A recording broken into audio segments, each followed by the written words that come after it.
Guys, and welcome to Brew York YouTube live session. It's our 28th session, and I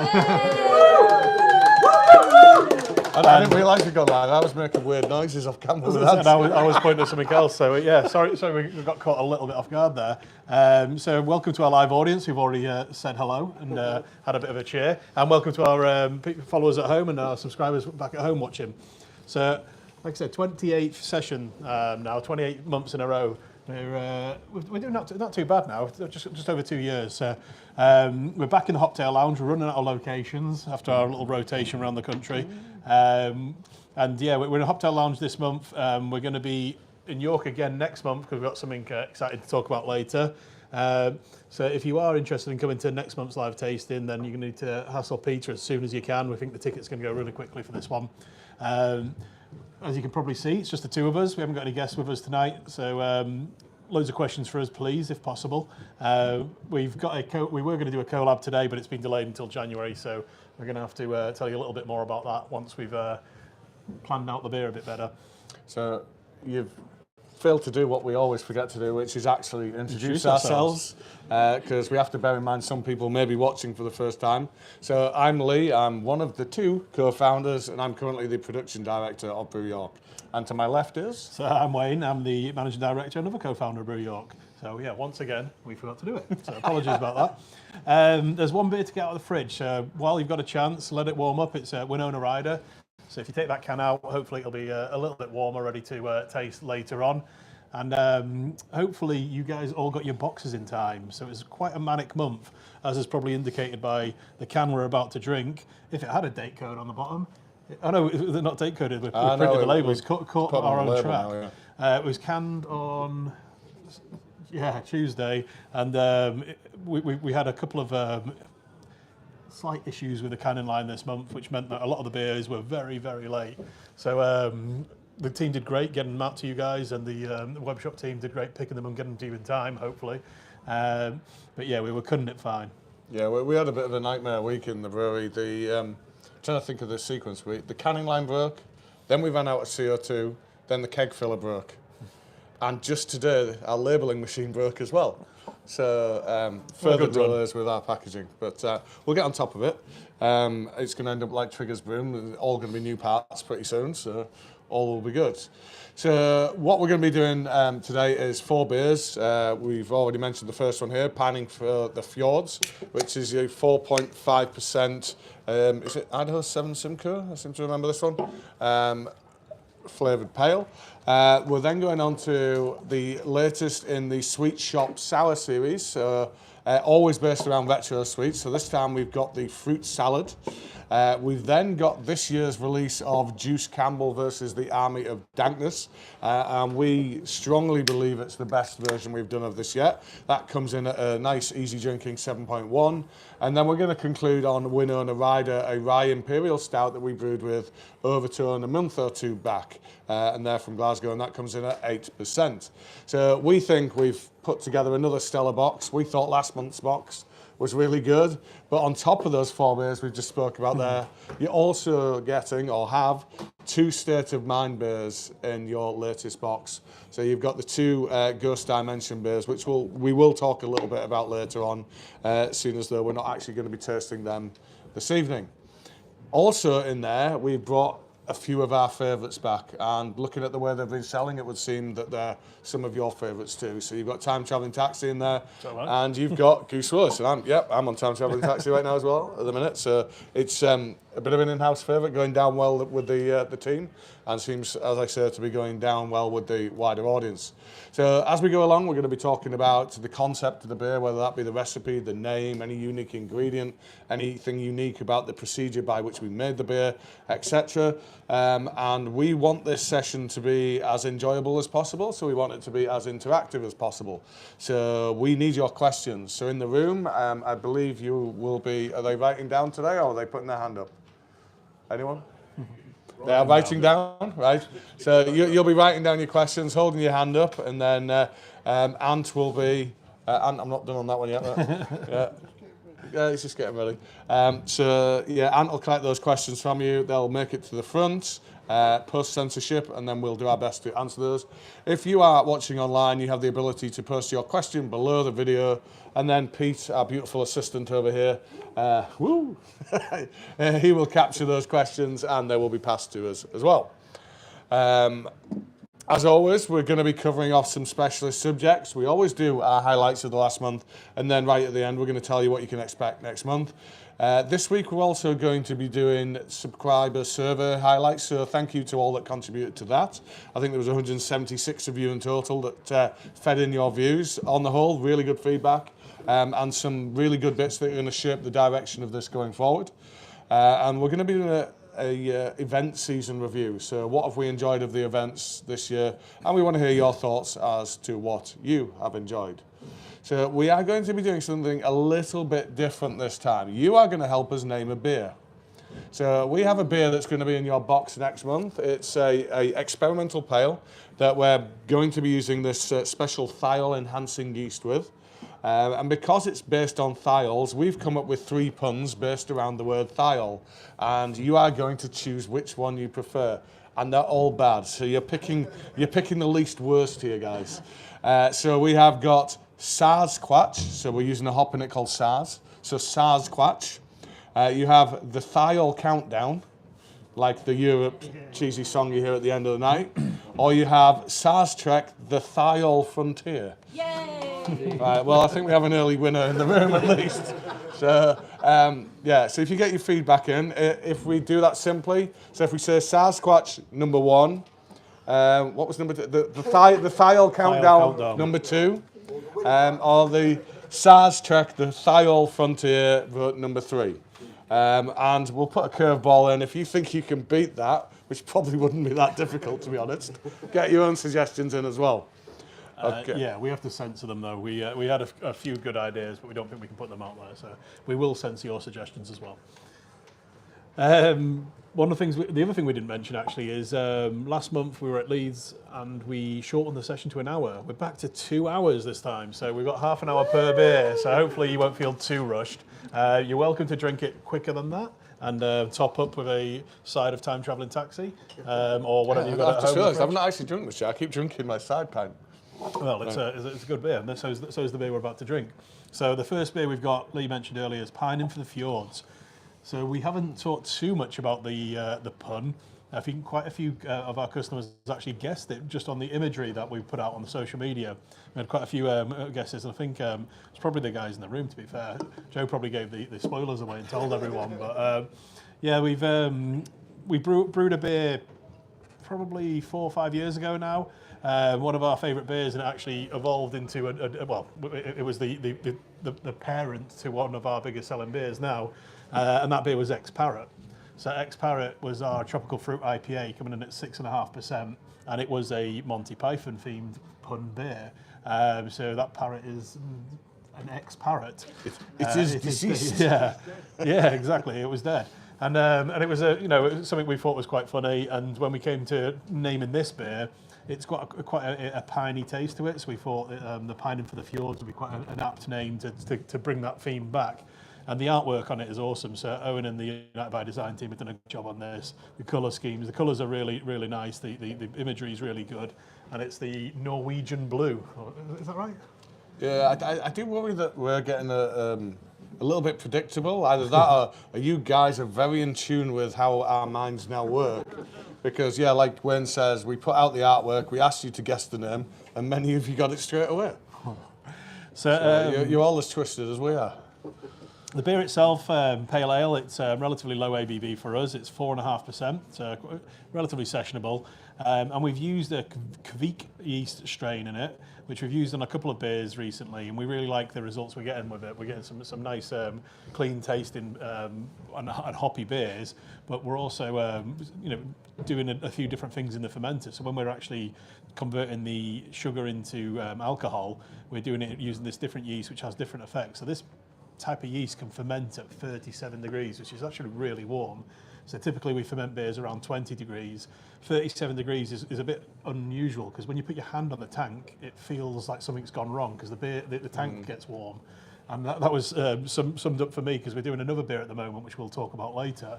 But there's a beer in tank, and Lee and Tom, our head brewer, told me to go taste it. So I went out to the tank and I poured a sample, and it was warm in my hand in the glass. So I went straight away to check the temperature of the tank, and I went back. I was like, "Oh, right, you've used different yeast, haven't you? It's fermented, because usually that's a sign that something's gone wrong and the chilling's not working, and we need to go and sort it out." But yeah, it's just that specific yeast strain. It works. It ferments hotter and it ferments much quicker. So if you think about it, everything's just happened rapidly. So it's generating a lot more heat in a lot shorter period of time than normally would happen. So and it doesn't generate the weird, funky flavours that typically happen if you ferment with a normal yeast at high temperature. So we're getting really good results in a quicker turnaround. We still giving it more time in tank than some breweries would, but that's just because we want to make sure that, belts and braces, we want to make sure that the beer is going to be the best it can be. It's a bit of a brewer's dream of a yeast. So you can brew it really warm, and the warmer you brew anything, the faster it ferments. This is why lagers take a long time, because you're fermenting them cold, so they're going to be in tank longer. It's not going to produce these off flavours at the higher temperatures that you would expect. There's another off flavour called diacetyl, which you get in a lot of cask beer, which makes it taste kind of creamy, sweet corny. This yeast does not even have the ability to produce that. So that's another thing you don't have to worry about. It's just an absolute delight to work with. You can abuse the hell out of it, and it seems to like it. You can put only the smallest amount of yeast in. Like they call that underpitching. You've not put enough in that should be able to do the job, and it doesn't seem to care. It'll just crack on and do it anyway. It kind of reminds me of homebrew days. So one of the things that most homebrewers get wrong is they don't really worry too much about the beer after they've done the main brew day. They put it in a bucket and put it in a corner of the room and forget about it. And in doing so, the fermentation happens at a really hot temperature, generates loads of off flavours, and you've got alcohol at the end of it, but it tastes awful. And this must be a revelation for homebrewers. If they use this yeast strain, they can kind of let it do its own thing and still get good beer at the end of it. Yeah, pop it in your oven cupboard, and it really will not be a problem this time. So the beer itself, the recipe was the penultimate recipe from one of our brewers, Josh. Josh is leaving us at the end of the month to go take up the role of head brewer down at our friends in Brewery in London. So we'll be sad to see Josh go. He's done some really good pails for us over the last 12 months, but it's a good opportunity for him to go and progress his career. So good luck to him in that. And, but like you said, penultimate. So there is one more Josh recipe coming next month, so that'll be in your box next. Exactly, he's teamed up with our cellar manager John, and they've got a pretty cool concept underway, and we'll maybe talk a little bit about that later on. I think we do a bit on that later, yeah. So the beer itself, it uses all sorts of different things, but one of the malts is my favourite, which Lee thought you should put in the prompt and I should tell you about. He just loves saying this word, and you'll soon realise why. Go on. Oats. So no, we've got a lot of oats in there because it's hazy, like some of our other hazy beers. Oats help with that, but it uses the shit malt that Lee likes to use in a lot of the beers we use, and a bit of wheat in there as well. So we've got a nice hazy finish. So two beers in front of me are both hazy, so I can't really compare. But the first pint I feel like I should go like that. See which is which. The first beer I had when I came in today was Karma Chameleon on cask. Nice clear beer. More typical traditional brewing style, but you get loads of nice soft palate on this with the way it interacts with the hops and the yeast. So the malts really help with that and help us create this hazy beer, a pillowy feel on the mouth. And yeah, I mentioned the beer itself and the branding, the pining for the Fjords. So I don't want to go with all ground there, but if you can think of any other Monty Python sketches, we should come on up to next. Actually, do you know what? I don't even know if I told you this. Do you know where I was last night? No idea. I was watching Michael Palin do he's touring, talking about one of his latest books that accompanied one of his most recent TV shows about his travels into North Korea and Iraq. And he actually did a few skits from previous sketches. He did the cheese one, the cheese shop one. Yeah. But I'm thinking maybe cheese flavours not a good concept for a beer. So maybe we need another sketch. Yeah, I do remember when the guys at Weird Beard did that collab fest. Oh, God, it was strange. Yeah. It was. It tasted like cheese and pineapple on a stick, which in a beer obviously is not something you particularly want, but that's the flavour they were going for. So it hit the nail on the head. They did hit the nail on the head, but I'm not even enjoying being reminded of that beer, to be honest. So one of the things we've done with this beer, we've got a lot of traction at the moment with cask again. So cask is really picking up. Touch wood, obviously there's lots of things going on in the country that we're not particularly happy about, but one of them is thankfully we're not being locked down for COVID. So we are doing more and more cask beer at the moment. So Pineapple Fjords is available in cask, keg and can. I had a pint of it on cask on Wednesday. I enjoyed it. I've got to say I prefer the can version this time round. I'm agreeing with you on that one. Although we were sat out the back with some of the other members of the team earlier, and we were a bit divided. I think some people did prefer the cask.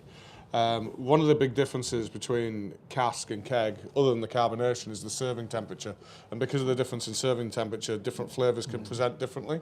I think in the cask, the Idaho 7, which is the more tropical element of what you have in this beer, presents a bit more strongly in a way I think I'm less enjoying, which is why I think I prefer the keg version more. And the Simcoe coming through, the piney flavour we were going for, hence the name, is more prominent in the colder version. So see for yourself, tell us what you think, especially if you're in the audience. It's on cask in the tap room. I think it's on cask in POC as well when you when you head down there. So it's really interesting. But I like the fact that we can do a lot more cask beer at the moment. It's getting to winter. It's my beer serving temperature that I prefer at the moment. So looking forward to all the dark beers we're bringing back on cask this winter. So keep your eye on what we'll be bringing out. So one thing we sometimes do when reviewing these beers is to tell you how they're rating on Untapped. One thing that's worked in your favour with our packaging issues this month is that this was packaged within days of it being shipped out to you, so there has not been sufficient ratings on Untapped yet to actually give this an average rating, and that is true of the next beer that we'll be doing also. And it's kind of backfired a little, but, well, it's made the beer fresher anyway, but we've started pre-printing the best before date and the gallon number on some of the labels because they're one-off beers. We're not planning on brewing them again anytime soon, and that means that there's one less piece of kit to go wrong in the brewery. So if we're using a date coder and the date coder fails, it slows down production. So if we get the dates pre-printed on the labels and it's a one-off beer, it makes life a little bit easier. But the packaging got a little bit on this beer. So we assumed a 9-month shelf life. So it's now got, 8 months and 8.5 months. So it's going to be drank even fresher because of the delay in the packaging. Well, no bad thing. Yeah, no exactly. Bad thing. I mean, we sell through it quick enough that really shouldn't impact. So Worth now mentioning that actually, because the cask beer sold out in a week. So if you do see it pouring somewhere, try it. Don't think you'll get it next week because it won't be on next week. We don't have enough of it. Good point. Forever the salesman. So then we come to our first subject, which is highlights of the last month, where we talk about personally what we've enjoyed and then work-wise what we've enjoyed. So I always go first. So how about you go first this time? Well, you wouldn't guess it, but I turned 41 last week. Or was it the week before? You don't look a day under 50. I think it might have been the week before, actually. So I had a week off work, which is a rarity. So me and Sal went up to a place called Haworth, which is just south of Keighley. And there is about 13 licensed premises in one tiny little town. It was brilliant. So why did you go that way? So just in the one stretch, there was about 6 pubs, which is what caught my attention. And then when we got there, I found all these other places. So why? Yeah. So why do they have so many? Do they have a lot of people that commute into the area? So it's the home of the Brontes. So the Brontes wrote most of their books while they were there. So it's tourism. So it's massively tourist driven. Right. So for such a small place, they get so many international tourists, and because of that, there's lots and lots of demand for pubs. So amazing restaurants and such a small place, really nice pubs, traditional and modern.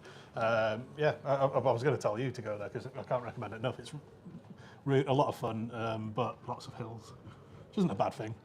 And randomly, we went for a short walk, which was supposed to be 6 miles, and we ended up doing 8.5 miles, and it was to Hebden Bridge.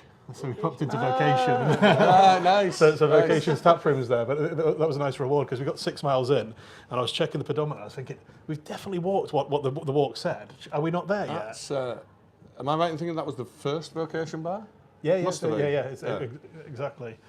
Yeah, I was looking at the pedometer thinking the walk said it was 6.5, and my iPhone's telling me there's at least 2 miles to go. And I was by this point I was ready for a beer. I was like, oh my God, I'm ready for a beer. You're ready for more than one. Taxi back. Yeah, 100% got a taxi back. A few pints in Hebden Bridge, then a taxi back. And if anyone from Vocation's watching, thank you, because I got a couple of free pints, which is always nice. Nice. And then work-wise, we got a pretty cool notification this month. So we've been shortlisted for the Brewery of the Year again. This is twice in a year. This time it's for the Brewers Journal. So the Brewers Journal is a body who do lots of articles and about the brewing industry and brewers, and try and promote and publish as much as they can about brewing. They get specialists to come and do talks on what's going on in the industry. So yeah, really cool. And we're up against Lost and Grounded from Bristol and North from Leeds. So top three, pretty cool. So unfortunately not a public voted for thing, so we can't encourage you to tip the scales in our favour. But and we're down in London in early December for Brewers Congress, aren't we, where that will be revealed. And the day it gets revealed is my birthday. So hopefully I'm going to get a nice little present. But yeah, don't want to count your chickens and all that. Sorry? Which date's that? That would be, it's 8th of December, which I think, is that the Thursday or the Friday? Thursday. Yeah. Thursday. My birthday on 9. Ah, well, there we go. Right. So my highlights of the last month is, similarly, I've had some time with the family. Last Sunday I went out with my wife, my mum and my stepdad, and we did the thing you never do. We did the tourism stuff in our own city. So we did the bar walls, we went up on Clifford's Tower. So Clifford's Tower, if you're not aware, is an old kind of castle that's, geez, it must be 700-800 years old now. I should know, that was there the other day. Read all the literature, but there's a little hill in the centre of our city, and there's this castle on top of it, and they've recently... a little hill in our city centre. Oh, it's a big hill then. It's a big hill with a big castle on. You read a lot of the tourist boards while you were there, did you? I'm simplifying things. So there's a mound, and one thing I didn't realise is actually there used to be two castles in York. Yeah. So one either side of the river. So then we went and did the walk around the bar walls and went to find the mound where the other castle used to be. It's the start of the bar wall walk, isn't it? Yeah. It's just because I used to do that. But they've put in this new platform that goes all around the top of Clifford's Tower, and the panoramic views you get from up there are absolutely astounding. So it was great to just stand up there and go, oh look, there's Terry's. And then just pick out all these other iconic things that you know from York, but that you've never seen in that way before. Roundtree Wharf and Brew York. Yeah, I got a few photos of our roof from up there. So that was my kind of personal highlight of the month. And then work-wise, this is a bit geeky, but you probably heard about the CO2 issues we've had in the industry. So we're lucky enough to have been able to secure a new green CO2 supply. So CO2 in the UK is predominantly a byproduct of the ammonia production industry. So they produce ammonia to make fertilizers. Byproduct of that is the CO2. Unfortunately, there are points when ammonia is cheaper to buy than to produce. So when energy prices in the UK spike, they don't make ammonia. They buy ammonia, therefore there is no CO2 byproduct. So then the prices spike. So we've managed to find a green supply, because what this company has is they have biomass that is digested by anaerobic bacteria to generate CO2. So it means we'll always have this constant CO2, the green CO2 supply, and we're not going to be subject to these ridiculous surcharges that have been imposed on the industry over the last year or so. To give you some context, I'll put it two ways. Last August, we paid 35p a kilo of CO2. Last month, we were asked to pay £4 and a penny. That's a 921% inflation in a year. To put it another way, which makes it relatable, is we have a tank outside that holds, or did hold, 2,000 litres or 2 tonnes of CO2. And on the 31st of August to fill it would have cost us £1,000. To fill it one day later, on the 1st of September, it would have cost us £7,000 to fill it. So these issues have been huge in our industry. We're one of the fortunate few that have been able to negotiate a reasonable path out of this. And we have spoken to so many other friends in our industry that are still banging their head against a brick wall trying to work out how they get themselves out of this problem. Yeah, it's really challenging because what we don't want to do is just pass the price on to you guys, the end consumer, and just say, well, we've incurred it, so we have to put that onto the beer. So we haven't done anything with our pricing, and we're not planning on doing anything, but it is difficult because this time last year, so September in 2021, our CO2 costs in the month for the same site we're on, producing a similar volume, was about £1,500, almost probably £2,000. And our plan B, so we didn't just go for this higher price, which if we had it would have been about £14,000. We got it down to £10,000, but that's still an £8,500 that no one's paying for. We've just got to suck it up and just absorb that into. I'd like to say profits, but it's not. So so we just got to try and find our way through it. And this is the solution, and it's coming in, getting installed next week. So it's going to make a huge difference to us. We don't need to pay these ridiculous prices for a product that isn't worth that, unfortunately. It's like people at home, you must be so frustrated at the moment when your bills go up and you're not getting anything more for your money. You're just paying for what you've always had. It's just costing you 3 or 4 times what it always has. So yeah, thankfully we've got a solution for that. So then we can put that to bed and then worry about the next thing that's going to go up in price. And we'll try and tangent, but I saw a cool thing on Twitter earlier, which was it was a priest who was a 56-year-long Tory party member, and he was talking about how he finds he cannot relate to the Tory party anymore. Am I really going in this direction? But one of the things he was talking about is he has a green energy supply. So he's not dependent on gas, he's not dependent on fossil fuels, but all the same, his bills are going up by hundreds of %. How is that? So yeah, I just thought it was interesting. I don't understand. Unfortunately, that is beyond me. Before we go too much into politics, let's answer a few questions. Yeah, let's lighten the mood a bit. So, is it possible to make a Battenberg flavoured beer? Oh. That's from Kerry Riley. Yeah, thanks, Kerry. Thanks for the hospital pass there. I dare say it would be. So Battenberg, it's the pink and yellow squares with the marzipan round. Yeah. So marzipan, absolutely, that's almond. Tonka also has a marzipan-like character, so we could use that to do that flavour. What's the pink and yellow flavours? Yeah, I presume pink, is that strawberry? Strawberry, yeah.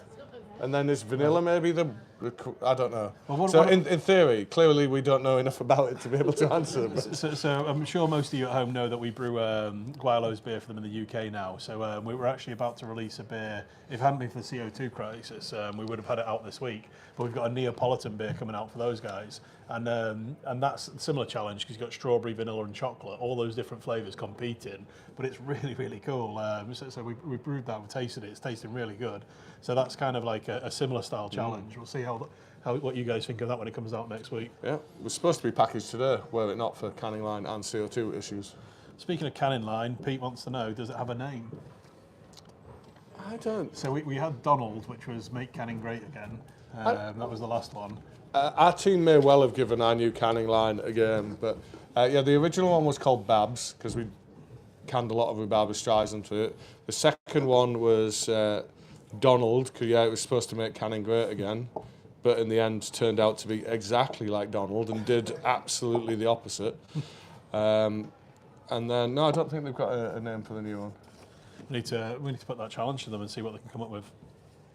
Are there any other ethical business practices you are getting involved with? Solar, net carbon, zero, etc. Funny you should mention that, actually. So we are in talks to have solar panels put across our extensive roofs in Handley, our new site in Osbaldwick.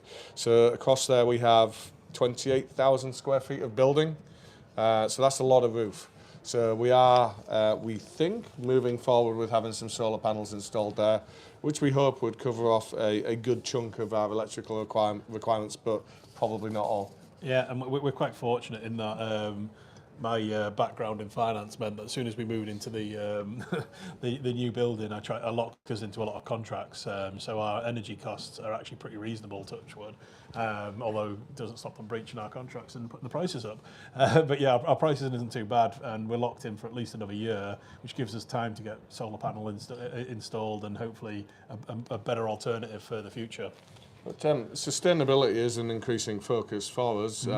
Just last week I was in discussions with a really revolutionary company where they take yeast, so yeast, the spent yeast out of your fermentations, and they extract that and they make a bioadhesive. So one of the big customers that they're going to have is IKEA. So all of that IKEA furniture has various different forms of fossil fuel derived adhesive in it. And in the UK and in Europe, we're not particularly smart to the fact that many of them contain carcinogens. In the US, they are really hot on this. They recognise that they have carcinogens in, so many of those adhesives have become banned in the US, and now they're trying to find these bio-alternatives. So there's this company that does do these bio-adhesives. They've kind of done a proof of concept, and now they're starting to scale up their operations, so they need more yeast to do this wholesale. So we are going to be one of the suppliers of that yeast. In addition to that, we're doing a project with the local university where they take some of our grain and they're trialling the conversion of that into a to a compostable plastic. So you may, in theory, be able to get a biodegradable Brew York pint glass at some point in time. I like the when we get street food vendors in who are trying out different technology, and they have the technology of environmentally friendly things. And one of the vendors once brought an edible. It was supposed to be an edible bowl. Oh, it's awful. It's awful. Obviously, as soon as you tell me it's edible, I'm going to bite it. And I was like, whoa, no, it might be edible, but it doesn't mean you want to eat it. It's wasn't very enjoyable. I'm going to leave the Monty Python names for Lee because sorry, Pete, I can't read your writing. I thought it said he's not the Mexican, but it must be a pun on Messiah. I've got to do this with an accent. He's not the Messiah. He's a very naughty boy. Something like that. Yeah. But what does it? Oh, I'm only getting I can't quite do high pitch, but that's his Messiah. Oh, I thought it was a pun on the Ministry of Silly Walks, or Ministry of Simcoe Walks. Yeah. Oh, I see what we're doing here. Okay. Yeah, puns on Monty Python. He's not the Messiah. Every hop is sacred, so that's from the third film, which is terrible. But anyway, so I'm not going to say what word you've replaced with hop. By Simcoe Repairman. What? Bicycle Repairman. Right, got you. Tis but a scratch. The Black Knight, right, from the Holy Grail. Yeah. Right. Very good. Yeah, it would make for good stuff. Actually, Nadia, our apprentice, who a few months back we promoted to assistant brewer. We have just this couple of weeks back promoted to brewer. So we mentioned Josh is leaving. So Nadia is now stepping into his shoes and is going to be our full-time brewer. And she suggested a beer based on the Black Knight, actually. It might have even been Tis But a Scratch. Oh, no, I think she might have said, I'm invincible. Anyway, right, so on to the next beer. Who's doing this one? It's me. Yeah, right. to finish off I need an empty glass first. So how about you start talking while I do this? See it off. So what is the next bit? Oh, it's fruit salad sour. So I'm pretty excited about this one because the sweet swap, easy for me to say. The Sweet Shop series is one of my favourites we've done this year. All the different childhood sweets that we're. Is Keith Chegwin on that? Yeah. What was that? The Naked Jungle. And what was the swap shop? Swap shop. So. Yeah, the Sweet Shop series we've done this year has been great. It's lots of different, in my opinion, it's been great. Lots of different childhood sweet flavours that we've brought back and enjoyed in beer form. And this is one of the few beers recently I haven't tasted in tank, so I've got no idea what this tastes like. So I'm pretty intrigued at what it's going to be. It is Lee's beer, so I'm going to let him talk about it. So. Yeah, someone changed it. I went and double-checked the change, and now you triple-checked. So you can tell it's the start of the stream, and we're actually paying attention. I don't think we mentioned this anyway. This is what shows you what beer we're doing. Smells great. Right, so aromatically, I think we've absolutely nailed this one on the head. Let's see what people think flavour-wise. So, like Wayne said, it's the latest in the series. Really happy with what we've done with this series. We've gone really heavy on the oats with this particular beer. And then we put a bit of a malt in it called Cararoma, which gives it a slightly more red colour, because we felt the colour needed to somewhat resemble the sweet. It does contain lactose, so we tried to offset some of that sharpness with a little bit of lactose for some body and for some sweetness. What we're going to be doing with the next beer in this series, and we've not decided what that retro flavour will be, is we're going to go non-lactose for the first time, see how that works out. Not the first time ever. We have done non-lactose. Yeah, we have done but non-lactose in this series. It'll be the first in this series when we've gone non-lactose. I want to see if we can still achieve what we're doing with this kind of beer by not using lactose. So we have not made our mind up. I think, Pete, you've had people chip in suggestions before. So if anybody does have any other suggestions as to which retro sweets you would like to see reincarnated as a Daft Sour, let us know. I bet everyone's going to say the blackjack after this. Yeah. I mean, I think if we could do a small batch of it here, I'd happily go with blackjack, but licorice is such a divisive flavour. How would we get it to dye people's tongues black? Well, but it also has a big laxative effect as well, so that would be a very, very unfortunate byproduct. It does, and how would you know that, Will? I don't eat licorice, but I've heard that. I absolutely love this. This is the smell and the nose on it is. It probably reminds me quite a lot of when we first brewed rhubarba, and the nose, and it transports you back to your childhood, and then you really enjoy the beer.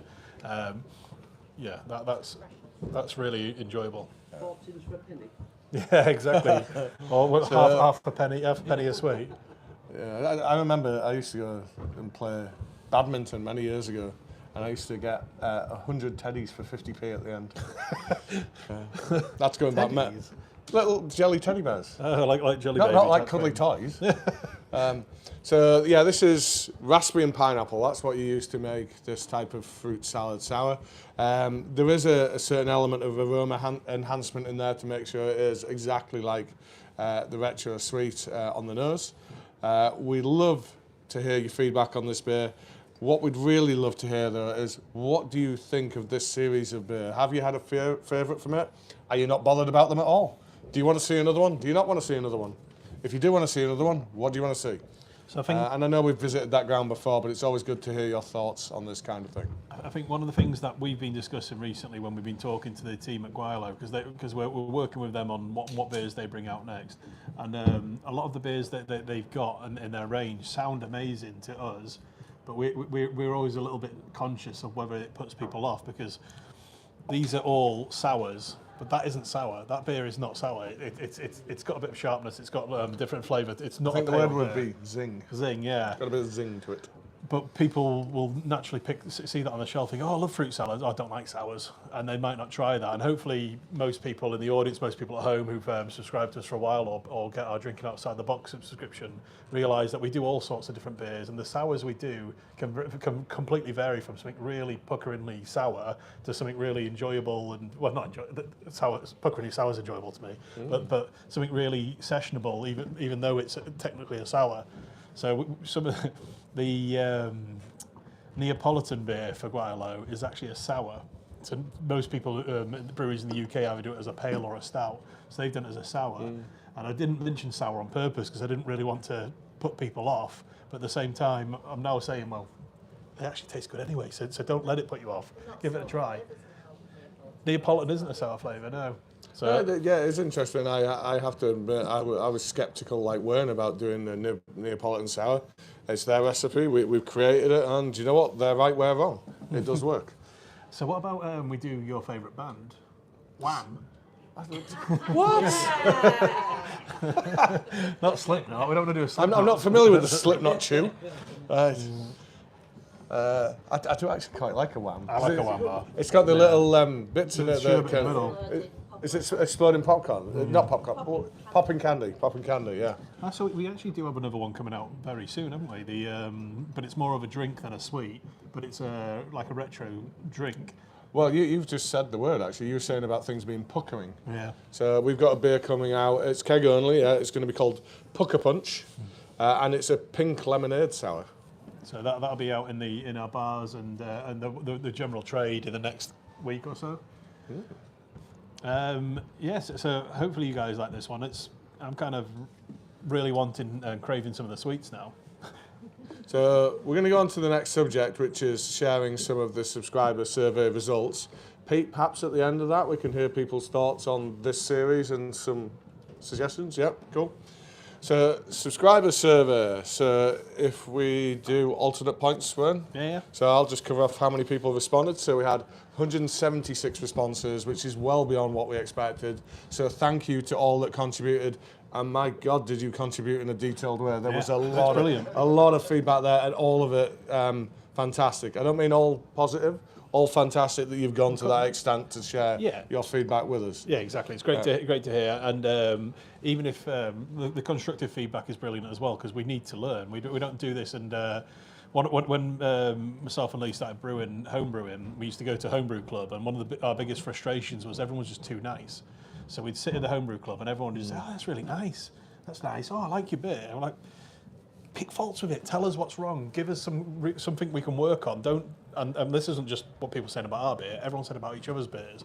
And we didn't want to be the horrible people in the room that picked faults with other people's beers, but we wanted to be constructive and let people learn from the process. Don't. I'm a little bit more blunt than that. I kind of feel like you're asking to learn, so don't give me a beer unless you want honest feedback. And that's one of the reasons why we wanted a survey. We want to hear from you guys what you think of the service, what you think of what we do, and what can we do to make it better, because we don't want to just be average. We want to be the best we can be. And yeah, it was brilliant. So the feedback we got was overwhelmingly positive, but we got lots of bits of pieces that we can work on, which we want to do. So it was really good, and we really appreciate it. So there was a prize, wasn't there? So we'll come to that at the end. Yeah, so one of you has won a £30 voucher for taking part in the survey, and we will announce who that is, as Wayne says, at the end of this section. So, in no particular order, the highlights that have come out of it is that apparently the free gifts, you kind of like them, but they are a bit of a nice to have. They're not critical to you, apparently. So what we're thinking of doing off the back of that is maybe not persisting with them, at the bare minimum, reducing the frequency of them, but we're going to do that to kind of put more money in your pocket. We're going to make the box more competitively priced if we do remove the free gifts. Yeah, and one of the biggest reasons we've not, one of the feedbacks that we got was that people would really love a couple of options. So not just the standard box. You can upgrade to maybe a premium box, or maybe downgrade to a smaller box. And one of the reasons we've not done that is because if you guys obviously are subscribers, you know that every 3 months is a different gift. So we have so many different boxes to pick at the moment. We've made a rod for our own back. It's so difficult that the process of picking a subscriber box at month end is horrendous. If we can remove the gifts and we can make the box a little bit cheaper, we can then actually open up the options.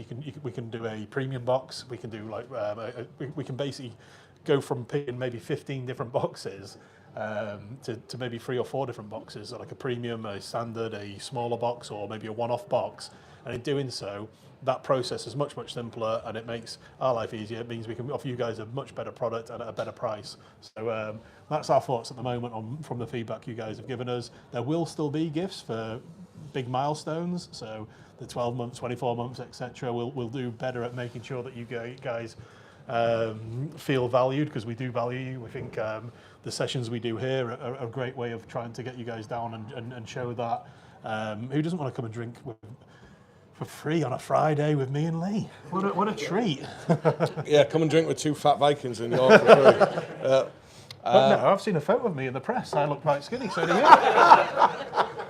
Oh God, I wish they wouldn't rehash that photo. It's the white T-shirts as well, which we absolutely hate. We brought white T-shirts out when we started. And, we sent the local press a press release that detailed a nice accolade of ours. We've got some beer into Waitrose, we've got some beer into Tesco. And that kind of completed the series of the big 5 supermarkets. So that great story, and we included with it some photos of the products and a recent photo of myself and Wayne together. And they still used the original photo that they had from 6 years ago, when I am skinny, not hairy, and thin. And they said to us at the time, "Did you sit on that grain sack? We'll get a photo." And I vividly remember that day. And then afterwards, there's been a few in the York press where we've had our photos taken and we've not liked them. And I remember thinking, that'll just haunt us, won't it? Thankfully, it's that one, because the one before was when I had those canoe shoes on. We were doing the building works here. And if you don't know, if you come down to Brew York Tap Room, myself and Lee did most of the building works ourselves, because we had a lot of time waiting for the kit to arrive. So we had help from friends and family, but most of it was done by us, just basically grafting and doing what we could to save money. And so we'd come in here, get very dirty, covered in mud, muck, concrete usually, and cement, and then have a spare pair of clothes to get changed into. And I forgot to bring my spare shoes with me.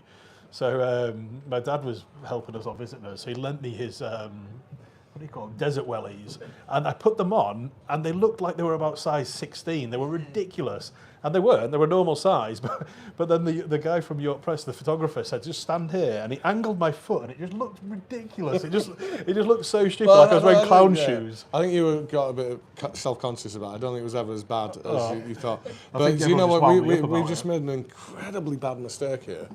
So you're not supposed to draw attention to bad publicity. So how many people do you think are now trying to find these photos? Don't need to try hard. Just go on York Press. It's every bloody week they put that same photo. Well, you just made that even easier. Right, there we go. Nice. So back on the feedback. Yeah, other feedback. So, Oh yeah, white rhubarber t-shirts are great. Not to work in production. In terms of this session, the YouTube session, 86% of you rated it either good or excellent. So that's a fantastic rate. We're really happy with that. Doesn't mean we're not going to look for improvement. We do have some things to tell you about in a bit. Yeah, 97% of our subscribers rated the overall box as good or excellent. So that's awesome. That's amazing. So super chuffed with that. And the 3% have probably gone and left us by they've now. probably gone, yeah. So yeah, we're up to 100 now. Yeah. You were somewhat indifferent as to whether we have guests or not. So some liked it, some don't, some didn't care. So we're going to take that as a we'll do it occasionally, not all the time kind of thing. And then one of the points that stood out quite a lot was it was generally negative about when we take the show on the road. So when we go to beer festivals in particular, there's just too much going on and too short a time to do the tasting. So we'll definitely reduce that. We won't do that, but we'll find other ways to maybe go to other locations and still do a 2-hour tasting session to keep it a little bit interesting. Cool. And then we've already done the final point, which was about interest being expressed in a budget and a premium package. And to reiterate, there was a lot of commentary. We have taken it in, we have digested it, but there is simply too much great content there for us to be able to share all of that with you tonight. But it has been noted, we are working on it. And thanks yet again for everything you contributed by way of that survey. Yeah, there's a couple of other points I just want to make briefly, and we'll probably pick up again later. One of the bits of feedback was about the audio quality. So hopefully we've worked on that and we've got it better. We've done a lot of mic checks and tests this week. So hopefully the live audience are able to hear us this time better than they have before. Hopefully people at home can hear us better. And we've got some really, really cool, exciting stuff we're going to do next month on the video side of stuff. So not just the audio, we're going to do some really cool different changes with the video, which are going to hopefully improve the overall experience as well. So we'll tell you maybe a little bit more about that later if we've got time. Yeah, well, no, let's talk about it now. So Pete and Ant demonstrated some stuff to us earlier. So we've got this multi-channel mixer, which means we'll be able to have cameras from different angles. Live video mixer. We have something called a live video mixer, and approximately 12 hours ago, I didn't know they existed, but apparently they do. But we have one now. Yeah. So we've got this live channel mixer, so they, as in Pete and Rachel, will be able to swap between cameras live. So we might be able to show you the audience going forward. Yeah. So make sure you come dressed in your best. Yeah, it's got loads of cool features. Things like being able to overlay information on the screen. So live feed will show you maybe which, instead of us having this, it'll be on the screen, it'll show you which beer we're tasting, it'll fade out. We'll have a close-up camera with us, so when we're talking about the beers and the cans and stuff, we can zoom in and show you that, and the guys can cut into that. So when this is still showing the first beer when we're drinking the fourth one, you can blame Peter going forward. It won't be our fault anymore. Cheers, guys. And then just simple things like individual audio control. So Lee's very loud, I'm very quiet. Yeah. Balances out. So it's pretty exciting, and just I especially when we're doing a really cool interactive session, I'd really like people at home to be able to see what we're seeing. So it's nice to be able to switch between the feeds without maybe Ant coming on stage and grabbing the camera and moving it around. So we'll be able to have a camera set up just so you can see what Ant does in the background. So I mean, everybody loves Ant, but there was a few comments about with the swooping hair coming about Ant's L'Oreal Are You Worth It hair getting in the way of the camera occasionally. Because you are. But yeah, they're just a few of the ones we could fit in about what we've listened to and what we want to do. everything that's been said, we'll learn from. So we appreciate it and keep feeding them back. So it doesn't have to be a survey. If you've got any ideas, feed them through to Pete. I'll get an email address, or he'll put it on the live chat. Actually, type his email address in if he hadn't just left the room, so he didn't hear what I said. So Ant can type his email address onto the live chat, and then I presume it's just Pete at brewyork.co.uk. It must be Peter. Oh, it's Peter at brewyork.co.uk.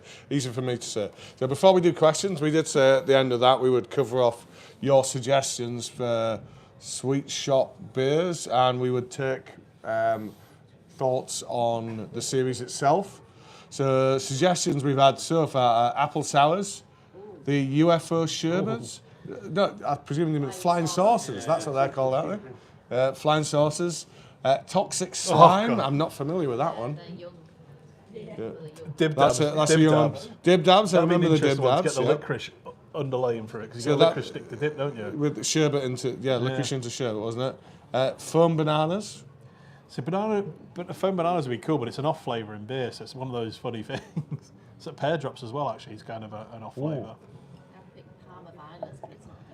I love Parma Violets, but it's very divisive, and I think Brewdog did a very bad example of Parma Violets, apparently.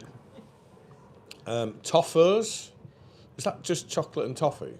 No. Just toffee, right. Spangles. Don't really remember that. So do you remember chewing nuts? And I don't know why they were called chewing nuts, because it was actually just toffee covered in chocolate. Yeah. They're really nice, but why are they chewing nuts?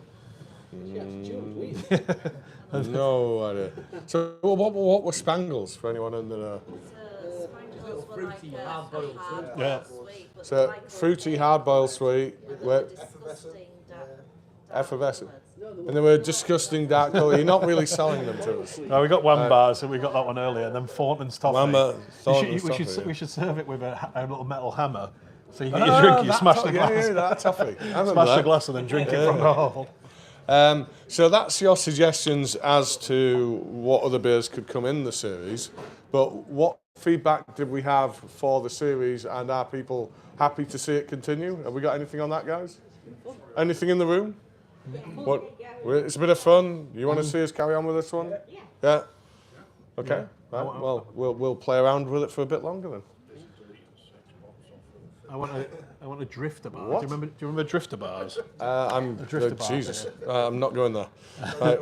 So, got a question from Craig. Will Liam Wayne be in Warmgate on the 4th or 5th of November? I was planning on, but now you've said that now. Actually, we have two reasons to be here on the 4th.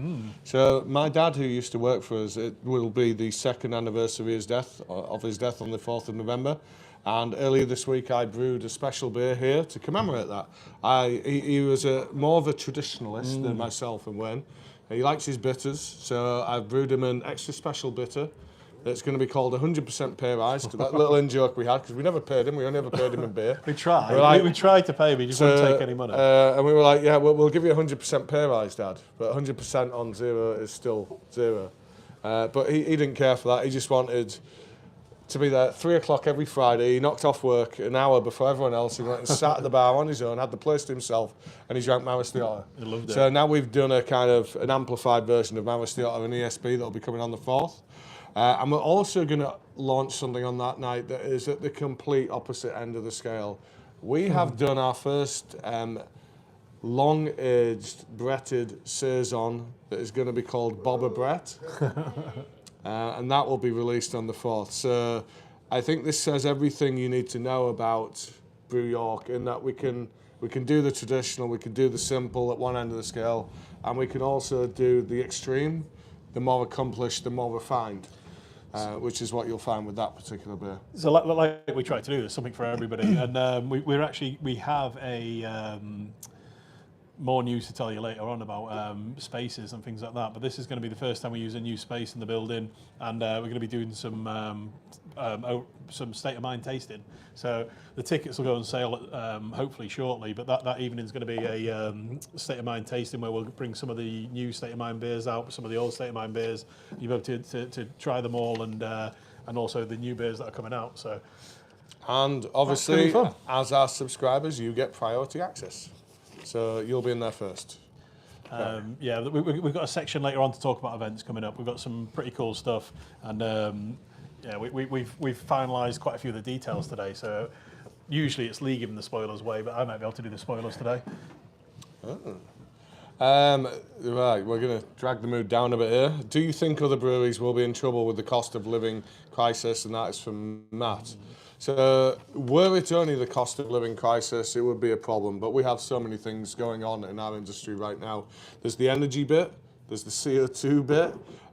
We've just heard, because of what's going on in the Ukraine, and Ukraine is a big part of worldwide grain supplies, we've heard that our cereal grains, our barley, our wheat, etc., is going to go up by a minimum of 50% next year, starting January.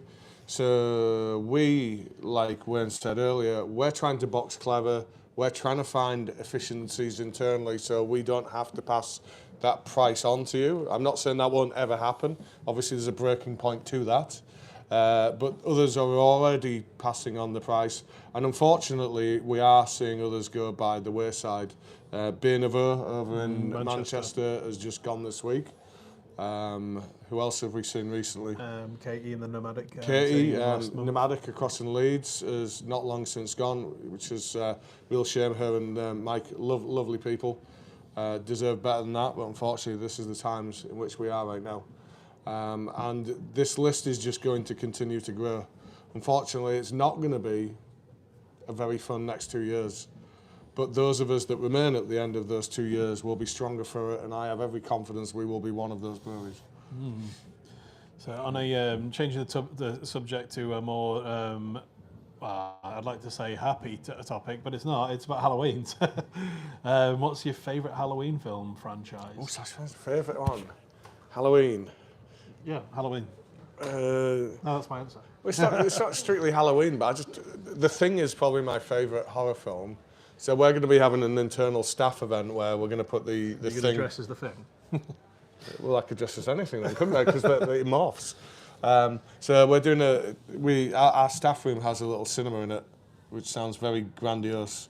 And we're going to be putting on The Thing in that to watch. Here, I think next week, we have the Army of Darkness projecting on this screen behind me here to go along with our Juice Campbell launch, which is the next beer we're tasting, I believe. Yeah. What else would you say? For me, I mean, you dressed at. Who did you dress as? Mike Myers. Yeah, so Halloween. Yeah. I love horror films. So does Sal, my partner. So we watch a lot of this stuff. And one of the ones I always go back to, and I really like, is Saw, the Saw franchise. It's just twisted and weird. It's just. I watched that again recently, all the way through, and that gets really bad towards the end. Oh yeah. Oh my God, they were terrible. And then the early Final Destinations were pretty good, and then it became a bit weird as well. It's just like, what's going on there? I only ever saw the first one of them actually. Yeah, but the originals are the best. So your Nightmare on Elm Street and things like that, and sometimes they remake them, don't they? Actually, the remake of the Nightmare on Elm Street was really good. You know, see the guy. Rorschach from Watchmen. Sorry. Watchmen, yeah. He was Freddy in the remake of Nightmare on Elm Street. It's really good. When did so this if you come haven't seen out? that, about 10 years ago. So it was a while back. That really one passed good. me by. Maybe I'm trying to pretend it didn't exist. So who are your stout rivals? Does that mean like fat rivals? Like And come on, camera, sir. Yeah, there we go. This is our stout rival. Skinny boys. The three of us were in Pete's. I was going to say little car. Sorry, it's not a little car. Medium-sized car earlier. But when we got in there, it felt like a little car, and we had to be careful who stepped out in what order, so we didn't tip the car over. You guys are in new suspension. Yeah. But I presume what you actually mean is who do we respect in terms of their dark beer game in the UK? I'll kick us off. Didn't say UK, but yeah. Oh yeah, indeed it doesn't You'll say lead UK. us on to another one. Right, well I'm going UK first then. So I think first of all for me the Colonel. I just think their dark beers are incredible. All of their beers are excellent, but I kind of personally have this tradition now where I get a box of Colonel dark beer for myself for Christmas. Yeah, they always do great stuff. And if you like London breweries and you like just simple beers instead of strong, complicated ones. The guys at Anspach do some great dark beers. So they're Anspach London Black. It might be better than Guinness, but yeah, really good nitro stout. They've been hugely successful as positioning it as a craft alternative to Guinness, and it is superb. It is a beautiful beer. But if you're going to go onto the bigger stuff, the stuff that we like to make, in the UK, who would you? Wonder Beyond do some great daft stouts. Overtone, who we worked with recently, have been doing some good stuff there. And who else? Actually, the guys at Neon Raptor, although they're very, very good pale game, their stout Centaur Army, arguably one of the best in the UK, behind obviously Imperial Tonka. Indeed. and questions like this are always difficult to answer because it's not about who you mention, it ends up being about who you don't mention. Yeah. So we probably just offended a whole host of people now, but there you go. So one of the things that I really enjoyed about this summer when we went to Scandinavia and did a lot of beer festivals is trying a lot of breweries that we hadn't necessarily seen before or tried. The guys who I can never pronounce who do Willy Tonka. Meersleutel. Yeah, out of Netherlands. Holland. Yeah, they do some really cool stouts. One of the ones that I'm really excited about, and mainly because they're coming to brew with us very shortly, was the Nerd Brewing guys. So if you're not aware, there's 3 breweries who operate under one banner from one brewery in Sweden. Yeah, Molecules. Molecule, yeah. And there's Nerd, which is the stout side of the business. There's Elm 11, which is the sour, and there's Chad, which is the pale. And the best thing about them is each of the owners, it's almost Hans Christian Andersen. It's Hans Gruber, which is all like Die Hard. No, there's Hannes, Anders, Hannes, Anders, and then Chad. Chad. Yeah. So, but almost got that. Well, yeah, you've thought about that in a bit, haven't you? Really, but yeah, the Nerd Brewing guys do the stouts, and they're big stouts, really cool flavours, and they're very, very limited and hard to get hold of. And we've got a load of kegs coming in a few weeks' time, so that's one of the events we were going to talk about later on. So if you do like that type of thing, then... well, not just kegs, we're brewing with them, and alongside that, we're going to put on a little event while we have them in town. So yeah, you'll have to come down for that. And then, yeah, well, I don't know, keep talking when we've got other beers to be drinking, but there's so many amazing stout breweries out. Omnipollo, got to mention them. Doing some awesome stuff, and hopefully we can do some with them soon. Funky Fluid. So Funky Fluid, we're also, let's just quickly delve into that. So in a 4-day period, we are doing 2 stupid pastry sours and 2 big stouts with Nerd Brewing, Elm 11, and then Funky Fluid, we're doing the stout and the sour with. So in your box, not next month, I think it would end up being the month after, you're going to get 4 different sour and stout collabs with those. Yeah, exactly. Happy Christmas indeed. Start of December, yeah. It's going to be with a really those cool excellent breweries. We're probably going to make a financial loss on that box, but you guys will love it. We've got loads more questions, but we've got to go to the next. We'll come back to that. Get the beer pouring, and we'll start talking about the next one. He's already done it. Oh, you need the beers. Oh, sorry. Is it me? It's me talking again. It is indeed you. So you may or may not have heard of this beer. So Juice Campbell versus the Army of Dankness. Still probably one of my favourite branded beers we've done. We love the film. We love the film series, and the can and the artwork really stand out. It's one of the really cool ones. And it was one of the first New England IPAs we brewed. And Lee mentioned it's a new recipe this year. It's an evolution. It's not we're not throwing the baby out with the bathwater. We're not changing this beer every time. We're just taking what we've learned over the last year and then trying to incorporate that into the latest iteration of the beer. So sometimes we refine the malt, sometimes we refine the hopping or the way we hop the beers, but it's the same hops. And then this time we've got the yeast strain. We've gone back to London Ale. Yeah, London Ale 3 in this one. Yeah. So we're just trying to tweak this each year and try and make it the best we can. It's quite nice that it's a seasonal beer that we get to do this on. If we're doing a core beer, you can't be as bold and change things. But if you guys haven't tried it for 11 months, maybe we can be a bit more bold in how we change it. But we always try to keep the framework of the beer the same. So New England IPA, 7.2%. Oh, it smells so good. 7.1, sorry. My memory's not that good. 7.1%.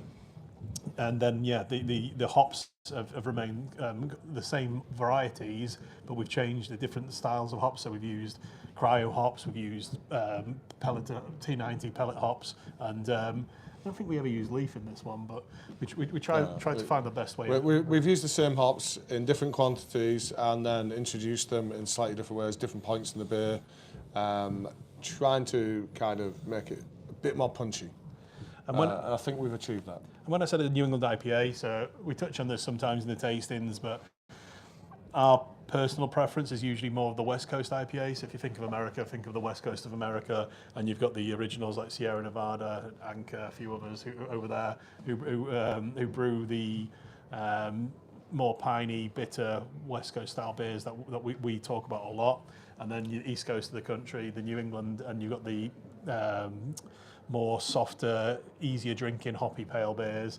And we do a fair few of those now because that's the style that most people in the country like to drink. And we like them ourselves. We just think that everyone else is doing it, so let's try something different ourselves. So we don't do too many of them. So when we do them, we try our best to make sure that they compete with what's out there. And I haven't had a mouthful of this yet, but I'm hoping it's going to live up to what we have. Let's see what you think. So yeah, what we've been trying to do with this style is to replicate. Oh, it's fucking awful. First F-bomb of the night right there. So yeah, we've been trying to recreate what was created on the east coast of the US. Started by a guy called John Kimmich at The Alchemist. The first beer that encapsulated this style was a beer called Heady Topper. This beer probably wouldn't be that reminiscent of Heady Topper these days, because back in those days there still was a bit of bitterness in there, whereas they've gradually got softer and softer over time. And then breweries like who else? Treehouse, Trillium, they're the ones that have kind of come on and really moved the style along and made it into this kind of thing that we drink now. They're a lot more expensive when you go to America as well. So I went to Boston. Well, we went to New England probably 4 or 5 years ago, and I flew into Boston and went to the Trillium tap room, or one of their 3 or 4 tap rooms, and it was great. It was so busy. It was really cool. All the different food and beer pairings they were doing, but my God, it was expensive. Yeah, I think we've been to Scandinavia recently. How does it compare to Scandinavia? In context, yeah. Really cheap, probably compared to Scandinavia. It's kind of weird though, because weirdly you've always, I always see the dollar as a currency I'm quite familiar with. So if I see a price in dollar, I quite quickly convert it to UK or to pounds. Well, that's really easy now. 1-to-1, yeah. But when you're in Scandinavia, you kind of like see a random number. It's hundreds, and you're like, what's that mean? Oh God, it is still hundreds. It's expensive. But yeah, in America it was kind of a bit easier to do, but it was pretty pricey. It's still really good, and yeah, cheaper than Scandinavia. So hands up in the room, who doesn't get the reference, Bruce Campbell? So I was, you better do. Bruce Campbell. Right. So there was a series of films called The Evil Dead. The first film is The Evil Dead. The second film is called The Evil Dead 2. And it's basically when the guy got a bigger budget and he just made the exact same film again. So that's what Evil Dead 2 is. But then Evil Dead 3 is the one that we're going to be showing here next week, is when he puts a kind of medieval comedy spin on it. It's called Evil Dead. Life of Brian. It actually does have some bits that are kind of reminiscent of the Life of Brian. Yeah, if you think horror merged with that, it's a bit weird. But it's a cult classic, film. Yeah. And then there's a series on Netflix called Ash versus the Evil Dead, which is where they took that basic concept and turned it into a short-running series. And it is just, again, stupid once again. But the main actor in the franchise is a guy called Bruce Campbell. Yeah, probably should have mentioned so that. So that's where the Bruce Campbell came from. And we've got him to tweet loads of times about this beer, which is pretty awesome, because most people in America know who this guy is, and they're always messaging us about the beer. It's pretty nice. And he has loads of kind of iconic catchphrases. And the biggest of which will be groovy, baby. Austin Powers. Do you sell it in America? We do not sell this in America. We have had many inquiries from America to ship this beer out to them. And irrespective of the ridiculous shipping costs, it's illegal to ship beer into America. Every state has unique kind of alcohol laws, but across all of them, you cannot ship alcohol from here to the US without an import and export license. So we can't do that. I'm aware of people who have done this in the past. I believe you may get stuff through if you ship it as what was it? I just remember, like, someone I may know may ship beer to the US under the label artisanal sources.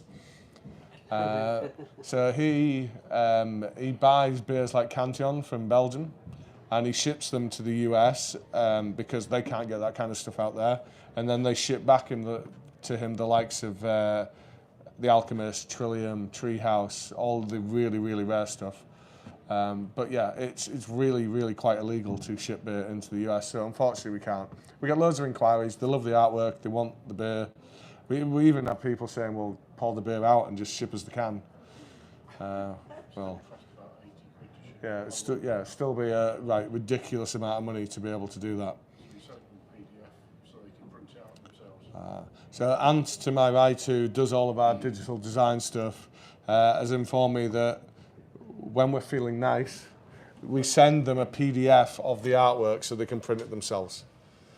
So, It won't stick in the sticker book. it won't stick in the sticker. Well, it depends on where they get it printed, I guess. Right. So there we go. So next, we're going to move on to talking about the event season that was. So 2022 was the year that we got back to events after, 18 months at least. And to say the least, it's felt a little bit different. Well, 2021, we were back at events, but it was very restricted, and 2022 was the first full season when things were back to normal. And it's, for me at least, it's felt a little bit different. Attendances have been down across the board. There's been many events that have been cancelled. There's been many events where they would sell out on the day that tickets went on release, and they haven't. Unfortunately, our friends across in Leeds are doing Dark and Wild shortly. They've had to reduce that from being a Friday and a Saturday event to just being a Saturday event because of Because they didn't invite a York-based sour and dark. Let's not go there. So yeah, their interest has been lower than anticipated, and we're seeing this across the board. And of course, the hope is that it is maybe people not wanting to do the crowd thing at the minute still, or there's just a lot of this going on, and because there's all this kind of pent-up demand for stuff, people wanting to do the holidays that they've not been able to do for years, and maybe this is a short-term effect and we see it all bounce back to normal next year, we hope, or maybe we're starting to progress beyond the peak of the craft curve. Who knows? I guess we'll know that one in 2023. People are like spontaneous, aren't they? After having, a lot of people got stung, didn't they? And they bought tickets for things, they couldn't use them, they couldn't get the money back. They're very cautious about why would I buy a ticket now for something in 9 months' time and then I might not be able to go to it. So I think there's a big air of caution going on there. Yeah, I suppose so many of the things that did go on this year were the reschedule of the reschedule. Yeah, so they'd already bought their tickets 2 years previously and stuff. So, but it was what was really good this year was some of the events that hadn't been on in a long time were on for the first time. So we got a full roster of events, and we had a lot of fun. Though it was a very busy season for us, and I was definitely glad to hang up busiest ever, I think. Probably, to hang up the event shoes at the end of September, which wasn't too long ago. So, York Beer Festival, and we did one in Derby at the same time. They were our last of the season, which, it felt like a long time, but it was a lot of fun as well. And yeah, it's been very different to what events used to be for us. We were doing a lot of international festivals this year, which was really cool to do. And yeah, we got to meet lots of different breweries that we heard of and spoke to, or not spoke to, drank their beers. We got to actually speak to them for the first time. So quite a step forward for us as a brewery. And yeah, I think I say it was nice to stop doing them in September, but I also kind of missed them at the same time as well already. So I definitely will be ready for some festivals next year, starting with our birthday. That'll be good. My head misses them. My kidney, my liver does not. Yeah. So what we did is we asked a few members across the team what were their highlights of the event season. If we kick off with Waters, our event manager, his favourite one was Leeds because it's pretty much the end of the event season, and he's retiring from event management. We've just recruited a new guy, Ryan. Yeah, Ryan starts on Ryan, Monday. who joins next Monday. And he's going to be taking over doing events. Andy, bless him, he's done the role for 3 years maybe now. I think we burned him into the ground doing it. His kidneys and liver need a rest. So he's going to be looking after our e-commerce site now, and it's time for us to now try and burn out Ryan. Then Pete, relatively new to the event scene for us this year. We kicked off with the first one was me and Monty at Nottingham. So it was good. It was a really good festival, but it was definitely a baptism by fire because I suspected with the three of us we'd be able to all just wander off and enjoy it, but it was definitely a case of all hands to deck. One person, Pete mainly, just had to stand on the till, greet people and take the payments, while the other two of us just poured drinks constantly, which are the good festivals because we do get to talk a little bit to customers, and the beers flowing, so we're busy. The ones where we stood around twiddling our thumbs and no one's coming to the bar, they're the ones that are harder because you can drink on the first day, but the second day you don't want to drink, so they pass a bit slower. But Nottingham was great, and if you didn't go, I'd definitely recommend getting tickets next year. The venue's really cool, location, the breweries were great, and also just the area is just really nice. Those are nice bars for the after party and things like that. So that wasn't your favourite actually. I don't know why I started talking about that one, but your favourite was Glasgow Craft Beer Festival. We've got a list of like 5 different festivals there, and you decided to discuss the one that's not on the list. Well, it's what do they call it? A notable mention. Notable mention. There we go. Yes. Do you Glasgow, now want to give his actual answer? So We Are Beer Festival. So if you don't know them, London is the biggest one they do. Then Glasgow, they do Glasgow. It used to be Edinburgh, Birmingham, Bristol, and probably missed one, but Manchester, the relatively new one. But Pete went up to Andy, our events manager, got COVID. The event season broke him, and he caught COVID, and had to duck out of this very last minute. So Pete stepped in and went up to Glasgow with Will, one of our former member of our bar team, who stepped in to help us as well. So the two of them kicked the beer very quickly and enjoyed a festival. So I'm surprised Pete didn't nominate London. I heard you really enjoyed London. Your journey. Especially the journey back. It was wonderful. So was this London Craft Beer or was it the other one? Yeah, Craft Beer Festival. Yeah, so London Craft Beer, the original Brew York van, the black van, was it that one? Yeah, it was. Did it have a clutch failure, was it? Or brake failure?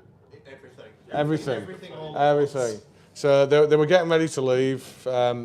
Real stressful, exhausting, knackering festival. All you want to do is get home at this point. And the van packed in, and we had to get a recovery vehicle to drive you north. And you basically got someone out of the Texas Chainsaw Massacre that walked up to drive you north, drove like a psycho whilst watching videos on his iPhone or something. And made you pull up at a cash point and take out all the money in cash to pay him because he wouldn't accept card payment. So that was a good festival for you. But apart from that, London's great. Let's go on to... Well, if we go on to Rachel. So Rachel is probably watching us right now. So hello, Rachel, if you are. I've put some words in your mouth here. We have assumed, so Rachel wasn't working in the office today, so we have assumed that your favourite event was Peakender because you look like you were having a really good time there. Well, this is coming from Lee, the guy we've got singing karaoke. What was it? ABBA at the top of your lungs. Got a video. You got on video doing that, didn't you? But Rachel and Peter joined us at Peakender this year. Absolutely great festival. Camping festival. The weather was good and it rained a little bit on the Sunday. Pete's gazebo blew off on the first day, so it wasn't good for him. But no, great festival. But which leads on to what my favourite festival this year was, which is Fine Fest. So we started the season with this, and myself and Lee went up. The wider team was invited, but for some reason no one wanted to drive all the way up to Scotland to camp with me and Lee for a couple of days. So we went up, had an absolutely great time. The guys from Fine were so welcoming. We were surrounded by some amazing breweries, amazing people, great weather. So it's such a fun festival, and it really started our season off. Yeah, Jamie, the owner, founder of Fine, is one of the nicest and most humble guys you could ever meet. For all he's achieved, for all he's worked with in terms of the American breweries and that, you wouldn't know it. He's just the most down-to-earth guy. He is so lovely and, wow, so friendly. What a host they were.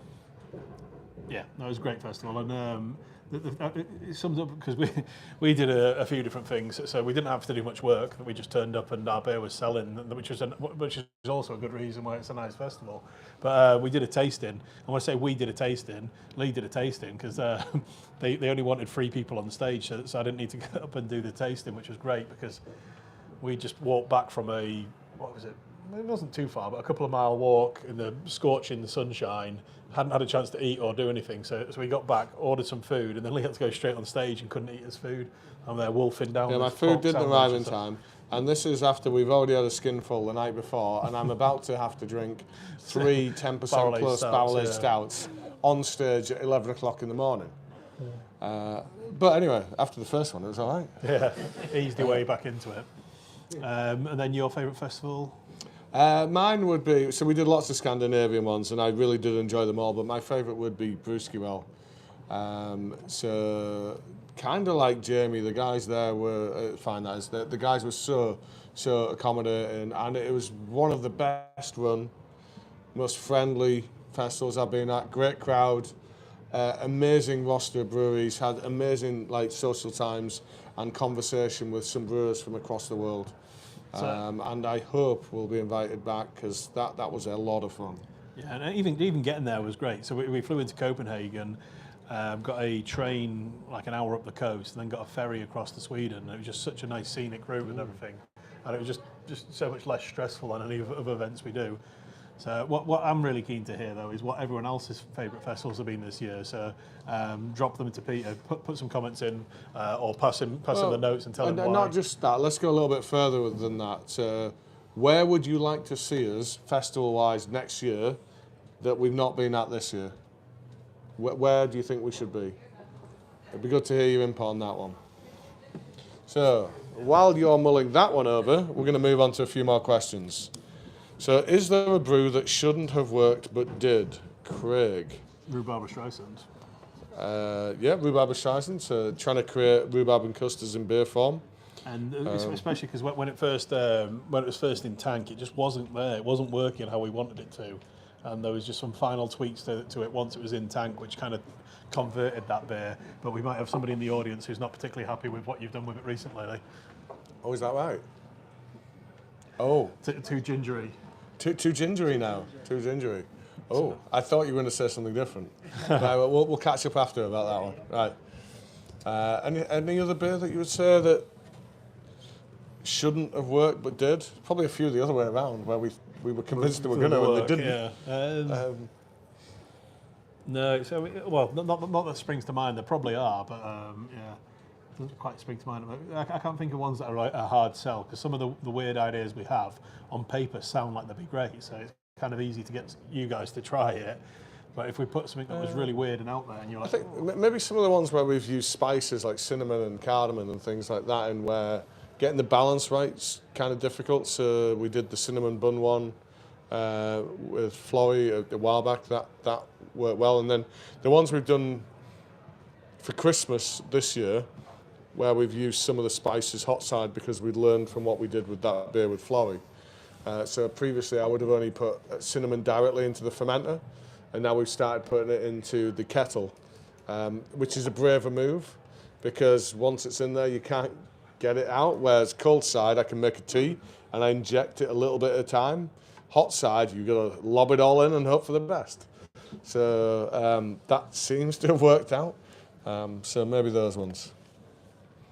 Did Lee get the chance to go to Swansea Day? What are the chances of a Cantillon collab? So I did not sample the beers actually on Swansea Day, but I have drunk them since. So I went down to brew with Top Rope Brewing in Liverpool. I think it was the Wednesday after the Swansea Day, which was the Saturday. and I went to Dead Crafty, and they had the Swansea beer on as well as a selection of other Cantillons, so we had a few of them while I was in there. Josh Abra absolutely hated the Swansea beer. I thought it was exceptional. This year they'd used, I think it was a form of black pepper in it, which for me was a bit more like pink peppercorn, to be honest, but the flavour was superb. Really enjoyed it. Do they travel to Swansea? And to a brew good it? job I did enjoy it because it was £10 a third. Jesus.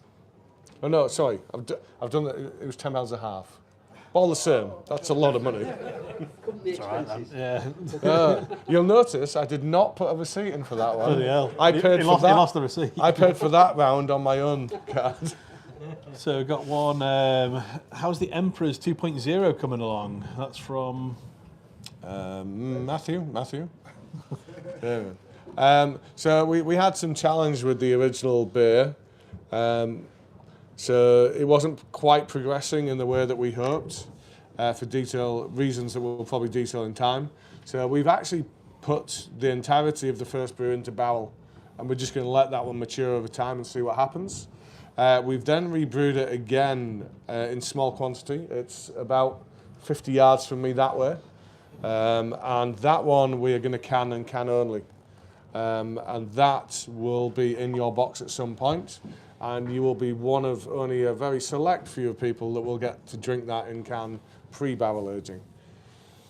So that will be with you in time. Yeah, that's pretty exciting. And we've got some more sweet ideas. So what about a Lion Bar Stout?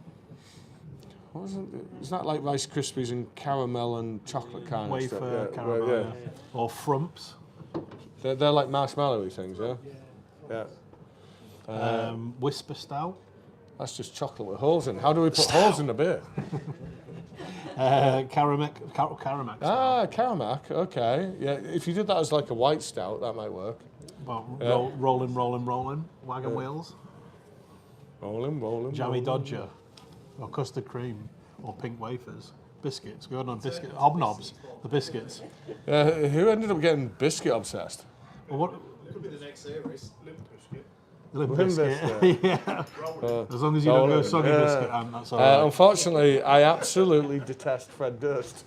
So, one of the stout ideas I had recently that I really want us to work on, I don't know if you've had Duplo bars.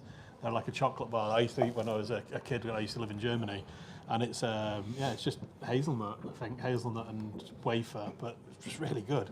So, hazelnut and wafer stout. Do you know the one I always thought was a really underrated chocolate bar, and it's really hard to find now? Breakaway. No, the Star Bar. Star bar, yeah. Still get 'em. You can, they're really hard to find. When I was a kid, I thought Boost was actually nice, but if you taste the Boost bar now, they're just weird. So, Floral gums for the summer. floral gums. What are those? That sounds like some sort of dentistry treatment. Are they called rose lips? Those little horrible cherry lips. Oh, they're horrible them. Anyway, moving on from sweets to events. So suggestions for events next year. Midsummer beer happening. I'm not familiar with that one, so we'll look into that. Is this from Kerry and Pete? Fan Grimsby? Fest, we'd love to get back. Pete and Kerry put in a punt in for Grimsby. Yes, we're going to come to yours at some point, guys. We just need to work out the timing. Need to get a minibus and take everyone across. Indie Man, we'd love to be there, whether to invite us. Leeds, of course, we'll always be back. One of our favourite of the year. Well, Peakend is the next one. We've got an unofficial, well, not an unofficial, their main buyer, George, said that he wants us back and he wants more of our beer because, funnily enough, we sold out really quickly. They didn't take that much, which is there's no discredit to them. There's so many breweries they buy from, but every beer they put on for ours kicked really quickly. So they're like, let's have some more of your beer next year. I'd say that's a reason to have us back, wouldn't you? Exactly. Springwell Sessions, so that's the guys over at North. So again, if we're invited, we'd love to be there. And then Dark and Wild with the guys at North. So that's your Northern Monk. Northern Monk, sorry, not North. I've already said North. So that's your suggestions there. So we're going to move on to the final beer. There's some more. Oh, we got some more questions. So you leap in, Wayne. Have you selected a date for the next birthday bash? Will we But yeah, we were supposed to announce it, but how have we not put that in the script? It's not in the Like, can script, you but work yes, out- we have. Can you remind me of what date we selected, and we'll announce it in a bit? I can tell you. It was of the options we presented, it was the latest option. Yeah, it So was the last can you one now along. tell me what that was? So it's the 21st, 22nd of April, 2023. Right. So we looked at all the different yeah. options, but the biggest influence on why we chose this date, bearing in mind it's our birthday on the 9th.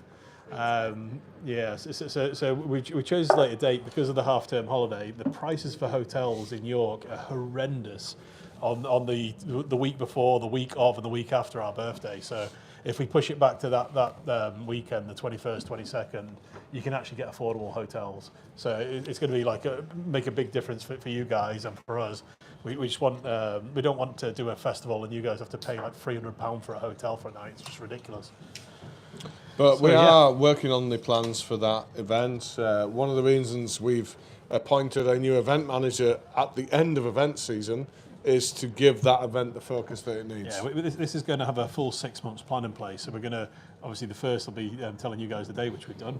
Rachel's probably we're going to get in trouble because we probably weren't supposed to pre-announce it. But I think you were about to get a save the date thing anyway. yeah, it's, save the date was definitely coming. Early tickets will go on sale for subscribers as soon as we've got some more details. But yeah, and we're going to do so much more. It's going to be like our last birthday, only hopefully a little bit warmer because it's 3 weeks later, and then hopefully we'll have more interesting. Positively balmy, I'm sure. Yeah, exactly. It's going to be, and yeah, it's going to be really cool. Right, a bit of a left field question here. Have you considered doing crowdfunding projects? And that's come from Emma.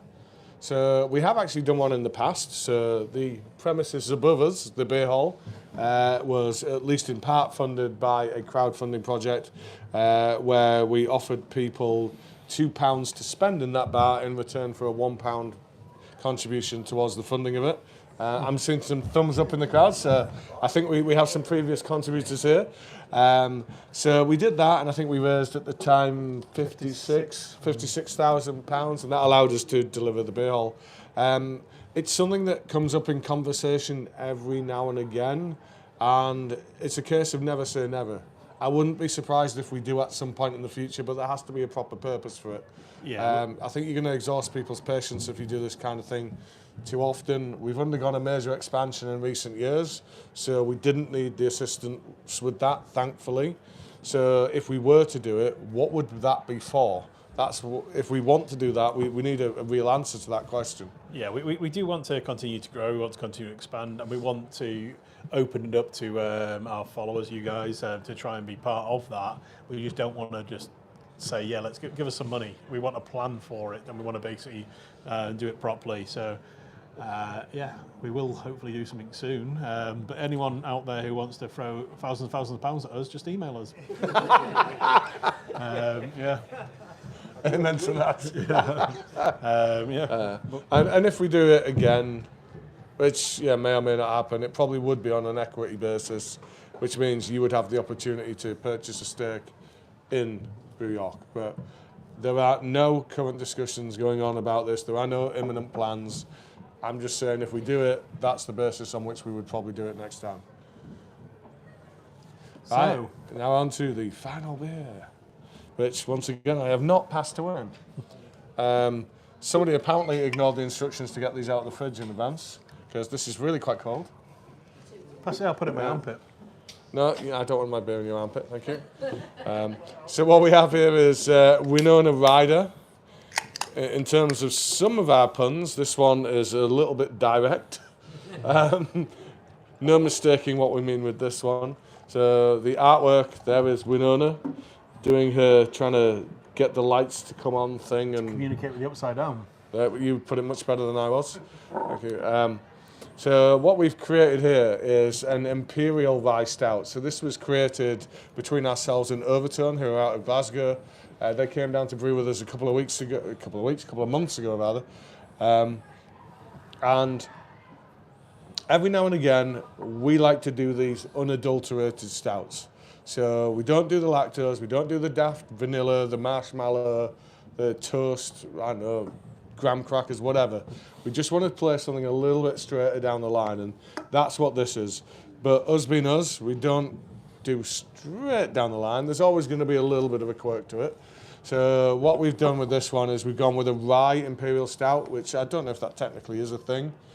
So we've gone with an Imperial Stout where we've loaded in the flavours of rye, and rye is kind of, you get this kind of peppery spiciness coming through with rye.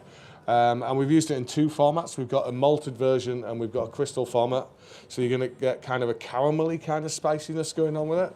And in there we've also added mesquite smoked malt, which you can't really get in the UK. We imported some from the US a little while, but that's a great pour that way. Hold on. You'll get all the aroma. It's perfect. So we imported some from the US a little while back. In the UK, if we wanted smoked malt, we'd only be able to get Beechwood smoked malt, which is what comes across from Bamberg, from Viemann's. Rauchmalt. Rauchmalt, yes. But a little while back, we imported some other smoked malts, an applewood smoked malt, a cherrywood smoked malt, and this one, a mesquite smoked malt. Mesquite is a wood not known over here, it doesn't grow over here, it grows in the US, and they typically throw it on their barbecues. It's what they would use to give kind of that real interesting flavour on the barbecue. So we've put that in there. This isn't intended to be massively smoky, it's just supposed to kind of give another dimension, a little bit more of a rounded character, a bit more softness to the beer.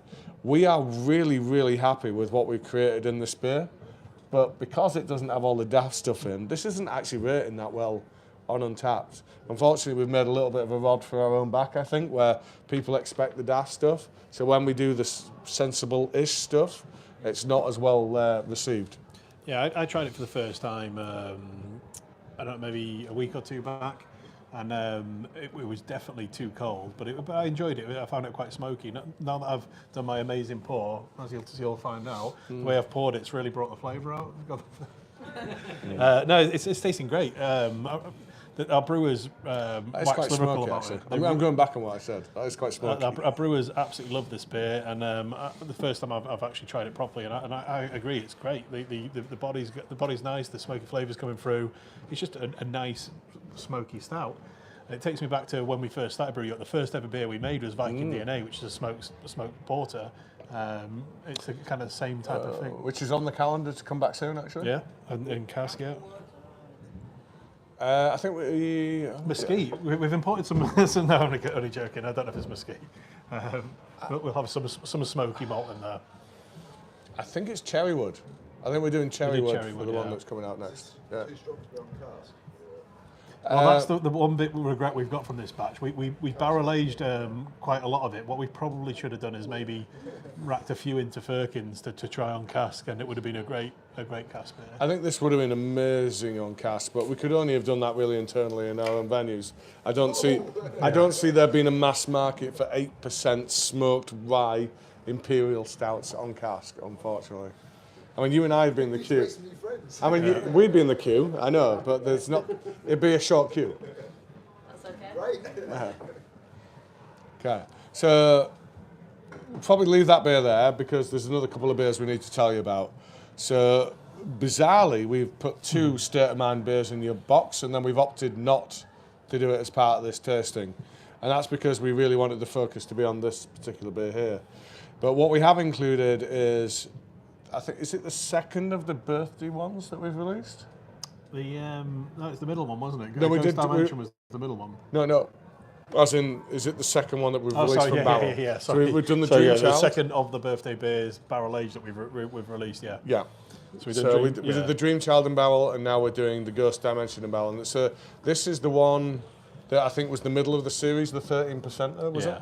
That we brewed in collaboration with Fierce. And because it was Fierce, we've aged this Mole Stout in some Speyside whiskey barrels. But because it's a Mole Stout, we wanted to accentuate the Mexican, so we aged some of it in tequila barrels as well. It was really cool, actually. We had our importers across from Norway. Our Norwegian importer was across recently. They wanted to do a barrel-aged tasting because they want to source a bespoke batch that we brewed just for them for next year. And as part of it, we did the tasting of the Ghost Dimension and both versions. The first time I'd had either of them, but also because we did it side by side, it was just great to see the difference that the two barrels have made.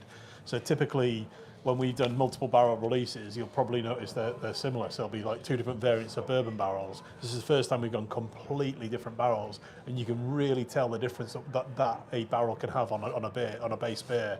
And the best thing about it is, I thought I really liked the tequila one. I was drinking that thinking, wow, this is just bringing a completely different dimension to the beer. And then I tasted the Speyside one, and it's so good. Yeah, the Speyside one is one of my favourite barrel-aged beers we've done. No, agreed.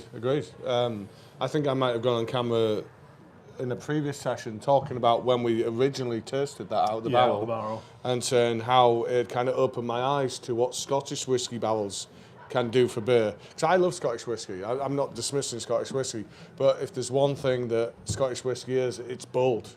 It's a very, very strong flavour, and it can be kind of divisive. You either like it or you don't. So to age a beer in it, it's basically like, well, if you like the whiskey, you might like the beer. If you don't like the whiskey, you probably won't like the beer.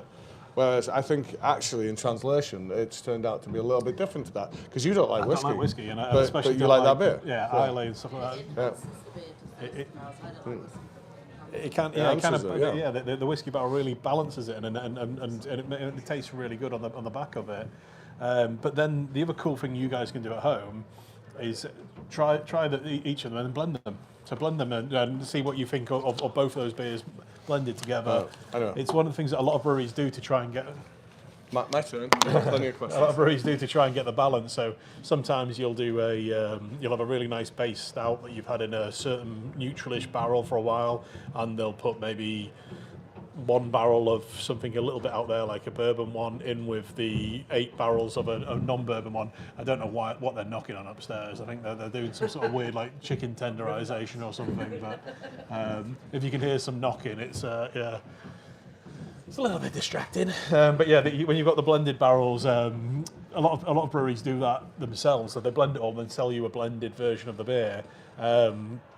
We don't do enough barrels yet to blend them.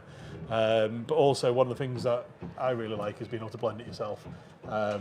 That's one of the really good things about the fact that we moved down our barrel-aged stouts have moved down to 330ml cans, and that's actually helping with things like this, because I'd be very reluctant to crack a 440ml can at home on my own, because I'd probably be drinking it on my own, and then to open another and then try and blend them. I'm like, great, I've had 3 different beers I really like, but now I've got loads of beer that I haven't drank yet. I need to kind of drink because I don't want to waste it. If they're 330s, I'd probably be more tempted to do it, especially if I could get someone to drink them alongside me. So yeah, the 330s really work well for that. And when our Norwegian importers came down, they really liked those beers as well, and they actually really like this beer. So we're actually going to do a barrel-aged version of, a similar base stout to this for those guys. So after all the different variants we tried, and we tried all sorts of wacky stuff, they kind of went for the more simplistic approach. They wanted no adjuncts, just a nice base rye stout, and then barrel-aged for a period of time. So, first question then, from Craig. Any more plans for food recipes with your beers? Brownies were amazing. That's from Craig. Yeah, 100%. So in the booklets, we like to put some more interesting things in there. So it's usually Ant who comes up with some wacky ideas. Have you shared your Toncoco hot sauce yet? So Toncoco hot sauce, that could be a good one. How am I not aware of this? How have I not got this in my life? Monday, yeah. Barbecue food. So sorry I was delayed there. I had to queue to get in the loo. So what did you say? You needed a poo? No, I had to queue. Our bar's quite busy out there. So yeah, there's a queue for the gents. They don't know who you are. Yeah.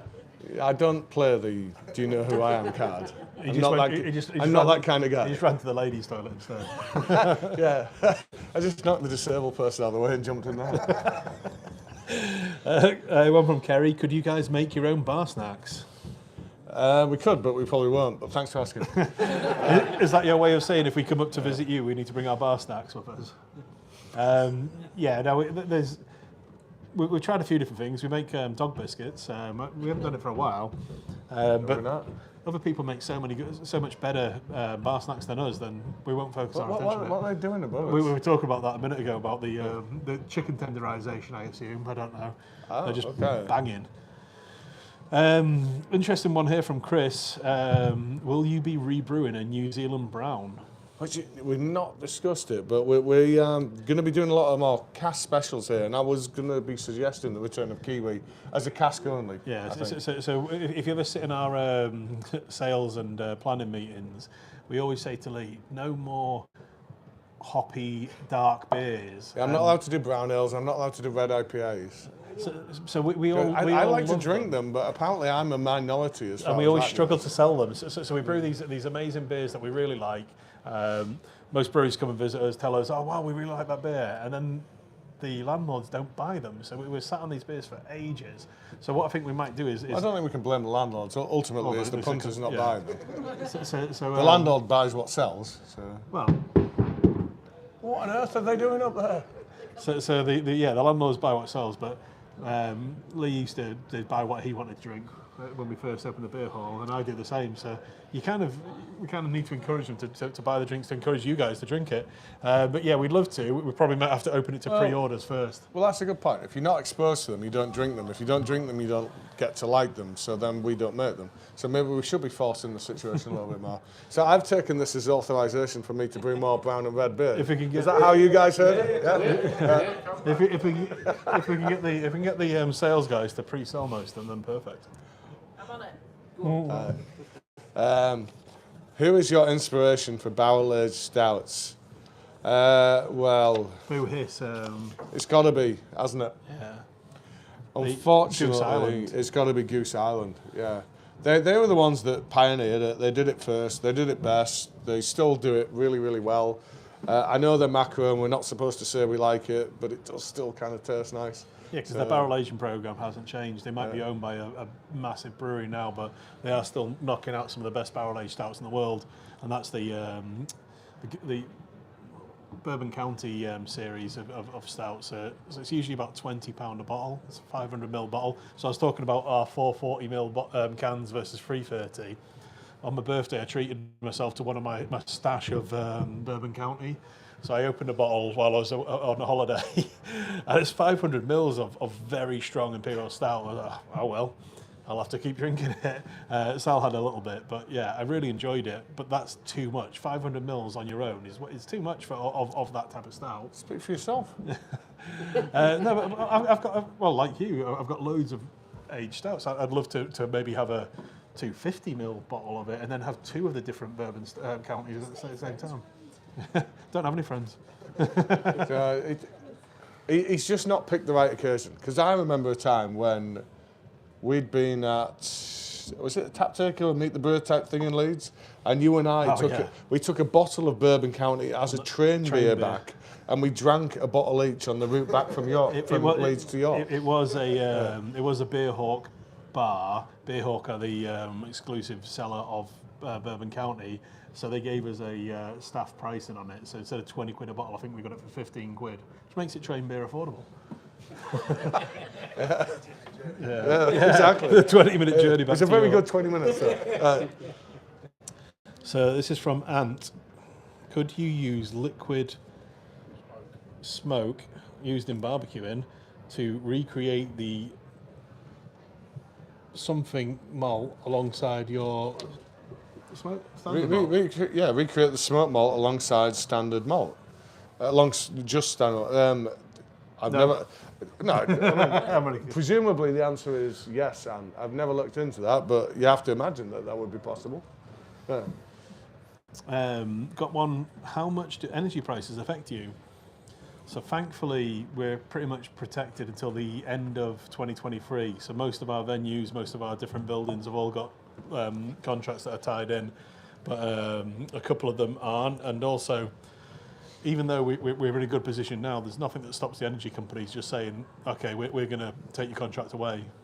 What do we do about that? We can't fight them. We can't go to court and do anything about it. We just have to say, okay, we'll find someone else. Well, everyone else is paying a fortune for their energy, so it's okay at the moment, but it could change overnight. But this is why, like we touched on earlier, we're looking at solar. We've looked at solar twice now. First time we looked at it, it would have had to have been a self-funded thing, and it would have cost us about £150,000, which is a lot of money that we, quite frankly, don't have. So we're now looking at it again, and we've found an investment company where they invest on behalf of a pension fund, and they would put the solar on our roof, and then they would sell the electricity back to us at a much more affordable price than we would be paying to an energy company. And then any surplus they would sell across to the grid. So we think that's probably the route we're going to be going down now. Is that just a business? Oh, I'm having that one. Right. The reason I've picked this one out is, would you consider a barrel-aged Lagavulin barrel?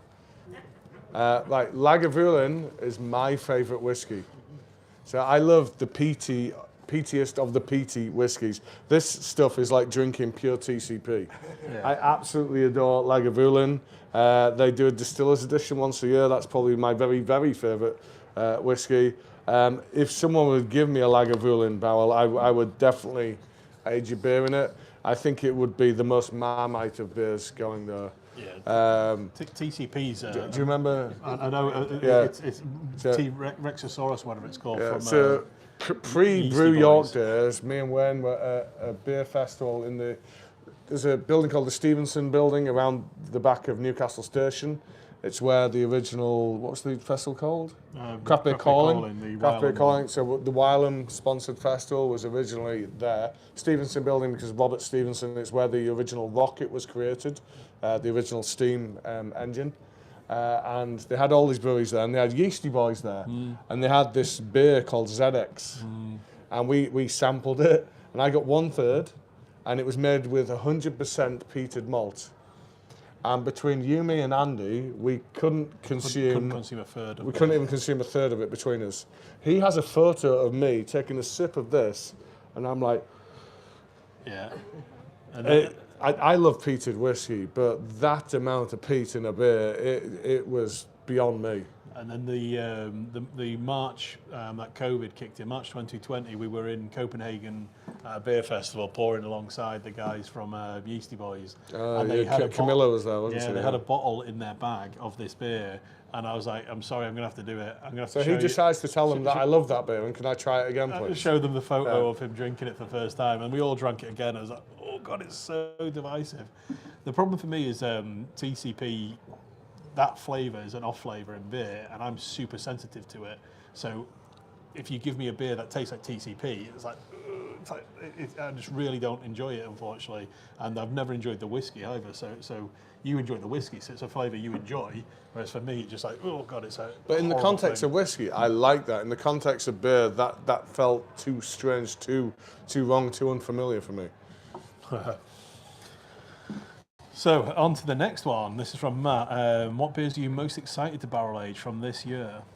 Ooh, well, the Emperor's one obviously is going to be an interesting one, especially now we have so much of it. It was supposed to obviously end up in keg, can, all of it's gone into barrel. So intrigued to see how that particular one transpires. Yeah, it's been an interesting year. We haven't done that many big stouts. We do, obviously, we've done quite a few stouts, but not that many big ones, which is what typically we'd pick from these.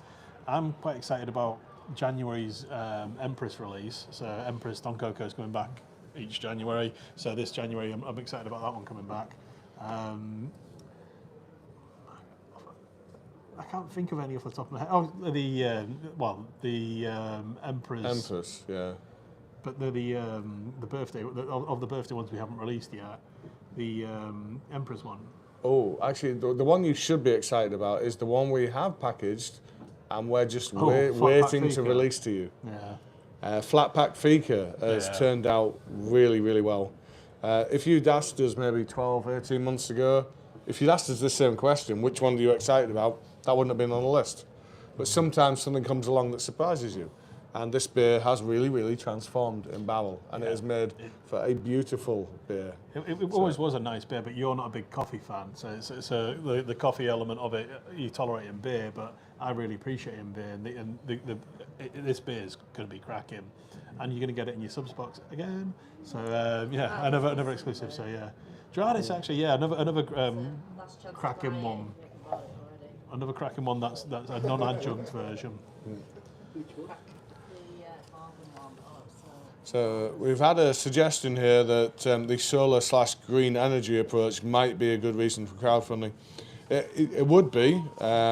Unfortunately, I don't think we'd have too many people joining us on the bandwagon because the crowdfunding thing is a bit of a you give some, you get some kind of thing, whereas I think people would want to see some form of return from the crowdfunding.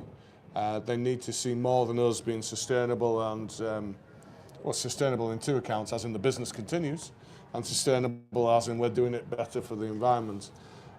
So I don't think that alone would be a reason. If we were saying we want some money and one of the things that we're going to do is that, then I think that could work. Yeah, but that alone, unfortunately, I don't think there's enough people, enough like-minded people that would fund us for that. Yeah, when you crowdfund, you've got to get quite a lot of people bought into the whole project, and we would definitely get some hardcore people bought into the fact that we're going to do something right, good for the environment, sustainable. But a lot of people will be like, well, if you do that and you open a bar in Grimsby, then Pete and Kerry will be on board. But no, some people usually want something as well as that. So it's really honourable. It's really awesome that you guys are going to do that. Yes, that ticks the box. But what will I see from that? Oh, if I see that and there's going to be something else that's happening that I can actually take advantage of or enjoy, then I'm all for it. If you're just going to, unfortunately, as harsh as it sounds, but we've got a solution. We've got somebody who could put that on our roof for us. We could do it and make a lot more money ourselves if it was our own solution. But someone's willing to pay that for us on behalf of pension fund. I don't think we get enough money. Without getting too into it, the question we have to ask ourselves is, if we had that money to fund it ourselves, would we do it? Or would we find another thing to spend that money on? And that's kind of where we've been. So the decision was, we go the sustainable route, we do the solar funding, or we install more vessels that allows us to make more beer, allows us to supply more people. Yeah, and so far the other thing has always succeeded. Whereas, we're not callous individuals. We want to be sustainable. We want to do that. But at the minute we have like a finite amount of funding. Whereas if we have someone who's saying, we'll fund your solar and we'll control your energy pricing, and you're going to end up paying less than you're currently paying for energy, then it's feeling like a bit of a no-brainer right now. Yeah, massively. So we've got a few more bits to cover before 9 o'clock. And one of the things we need to find out from Pete is who's winning on the Sasquatch hunt. We have some results here. Oh, massive vote. No way. Are you kidding me? Oh, Jesus. Did you allow the people in the room to vote? No, not yet. Oh, right. So let's not reveal. Let's get the results of people in the room before we reveal this, because it might influence them. Let them choose themselves. So while we're waiting for that, so if you guys put a little survey around the room. Right, do the survey around the room. Well, let's just see a show of hands. Show hands then for Sasquatch. Right, you have that back. We've got. So this relates to the thiol beer we're going to release. We've got 3 choices. We have got Sasquatch. We have 1 vote for that to add to this. We have the thiol countdown. No votes in the room for that one. And then we have Star Trek, SARS Trek, the thiol frontier. Joe's voting 4 times apparently. That's everyone else in the room. So what was winning up until that point? It's not anymore. so the file countdown was winning on the on people online at home vote, but then when everybody in the room has just voted for SARS Trek, You know what which is really upset Ant. So this beer will have the roll off the tongue name, SARS Trek, the thiol frontier. I pity the people ordering that at the bar. So that's Reply to that. yeah. So that's one of the boxes beers you're gonna get in your box next month. It's gonna be a 3.7% Thiol pale. And you've misprinted this, so we now have to remember the rest of them off the top of our head. So the other ones were Captain Nectaron. No, Captain Strata and the Nectarons. Another awful name. But So hop, Strata, hop, Nectaron, US hop, New Zealand hop, and yeah, an incredibly punny, Captain terrible Scarlet. name. Imperial Tonkoka is He's the beer back. we peak out on. And what is the one in between? Sour. Have we got a sour one? It must be a sour. Oh yeah, red light, green light. Oh, well done. Yeah. So red light, green light is a name influenced by a popular Korean TV series on Netflix. Called Squid Games. Squid Games, which is coming back for a second series. But it's basically a strawberry and kiwi sour. So the red light and the green light came from them. And the process by which we have created that sour is somewhat different to what we've done previously. You'll have to tune in next time to find out what that was. And then we've got the return of Big Eagle, Manly's favourite beer. So, it's pretty awesome that we're bringing that back for a short run. So that'll be in your box next month. We've got a couple of really cool accompanying beers. Do we talk? No, I think you'll find. We don't normally tell you what you're going to get core-wise, but you're going to have Tonkoka in your box next time because we want you to do the side-by-side with the Imperial. Yeah, Tonkoka and Imperial. So you can Tonkoka see in what the the same elevated profile and ABV does to the beer. And in a slightly different way, you're going to get Imperial Eagle to consume alongside Big Eagle, so you can see what the bigger ABV is comparative to the original. So some interesting alternative beers to go in with those, and there's obviously more beer which we haven't told you about, but that's the beers for that month. And then event-wise, coming up, we've already mentioned it 2 or 3 times, in this room, next Wednesday, you will be able to see Evil Dead 3, the Army of Darkness. The following Wednesday, the 19th, in our bar in Leeds, there will be a State of Mind tasting event. And then the following Wednesday again, which is the 26th, here we will have Chad from Elm 11 and Nerd Brewing, and they will be doing a Meet the Brewer tap takeover. So this one will be a paid-for event. Their beers are incredibly expensive and incredibly rare, and this is the point at which we will be. No, we're not launching. I'm jumping ahead. We're not doing that. No, this is before that. So this is we've got their beers. We've got 10 of their beers in the country, especially for this event. Chad's going to do the live tasting. It's going to be 4 different beers to try with him, and I think it's about £12.50 for a taster. If you don't want to do the direct tasting, you can also just try the beers in the bar. They'll all be serving. I've got to warn you though, they are expensive. They're imported from Sweden, and we're taking a big hit on it because we're trying to subsidise it to make it work really well. But even though we're subsidising it, if you were to buy a pint, it'd be £20. So Lee's used to that. yeah, so it's type of money Lee pays anyway. But yeah, some of them I think are you'll about, find Lee's not used to paying anymore. some of them are about £6.50 a third. Some of them are as cheap as £2 to £3 a third. But they are all pricey beers because they're super rare. They're super highly rated. All of them are right above 4 on Untapped if that's what drives you. But they are good, and the guys are going to tell you a lot about them. So the tasting's great value for money because you're getting the beer subsidised and you're getting to hear directly from the owners how they did it. And these kind of collabs are coming about because Wen and I are in a privileged position to be able to pour alongside some of these people at festivals. We get chatting, we realise they have similar ethoses, they have similar approaches to us in terms of the beers that they like to make, their brewing approach. So yeah, it's great to bring these guys across, but they are some of the best in the world. So unfortunately, occasionally that is going to come at a price. Yeah, especially when the government announce stupid things like weird tax cuts that aren't needed and things, and it makes the pound devalue, and all of a sudden it now costs you £2,000 to ship a pallet of beer from Sweden to the UK. So thank you for that. All being well, the Friday after that, we will be doing a Eve of Dark and Wild event across in Leeds. We can't tell you a lot more about that at the minute because we're still waiting on the brewery that we hope to contribute to confirm. So we'll tell you a little bit more about that in due course. So the other exciting bit, which we mentioned the tasting on the 4th of November, the reason it's exciting is because we've actually, we're in building works at the moment of our new tasting room. So most of these sessions, if we're in York, will be filmed in the new tasting room. And it's just upstairs in the beer hall at the back. We used to have what we called, lovingly called the purple room. We're having it redecorated and fitted out, especially for these type of events. Really excited. It's looking awesome at the moment, and we haven't even done a third of the works. Going to fit about 25 to 30 people in there.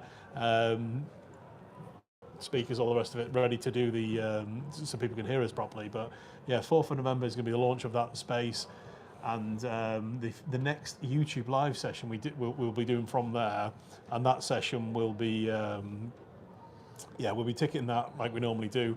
But we're going to have some pretty cool perks to come along to that. We'll email you all and tell you a little bit more about it after the session. So yeah, the next YouTube will be from that room, at which point we will be hosting our next collab partners. Yes. Which are going to be Big Smoke from London. We're really thrilled to be working with Big Smoke because a good friend of ours has ended up being MD of Big Smoke. Jen Merrick, who used to be head brewer at York Brewery, who then ended up being head brewer at Beavertown many, many years ago. And she's had a path around many UK great breweries. She's an amazing brewer, and we are privileged to bring her back to York to come and brew alongside us. So yeah, looking forward to that one. So it'll be Big Smoke up next time. It's going to be hosted in the tasting room, and I think we're almost there, aren't we? Yeah, well, one thing we might not have mentioned yet is anyone interested in any of our Christmas beers this year? Yay!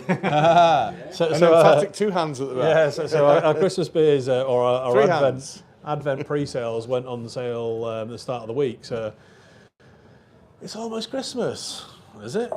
Yeah, October is the launch of our Christmas beers. It usually we start. Well, last year we got the middle of November. Technically, so you know what's really weird now we work in this industry is Christmas starts for us in August now. We make the Christmas beers in August because the first orders that we have to satisfy are the ones that are going to go to export, and they want them mid-September. So the beers that's going to cost to Norway, etc., mid-September they had to be ready. So we had to brew Christmas beers in August, which seems completely preposterous. So for all our subscribers who are in the audience or watching, if you remember last year, we didn't put any of the Christmas beers into your subscriber box because it was just this weird backwards thing where if we did the tasting in December with the Christmas beers, you'd have already missed them or had them. So we're kind of torn again this year. We've got enough beers to fill your box every month going up to Christmas to not put your Christmas beers in, but we will do a little bit. We'll put something in one of the boxes, but the three core Christmas beers this year: Fairy Tale Brew York, which is a Stollen milk stout, so 4.9% Stollen milk stout. Go on, I've got to say it, because all the best ideas are stolen. Yay! Come on! Dreams of Brew York, 8.what%? Sorry, Dreams 6.5. Why Okay. Why is it you can't get that ABV in your head? I don't know. 6.5%, which is cranberry and Cranberry, red currant, and there's a third one though.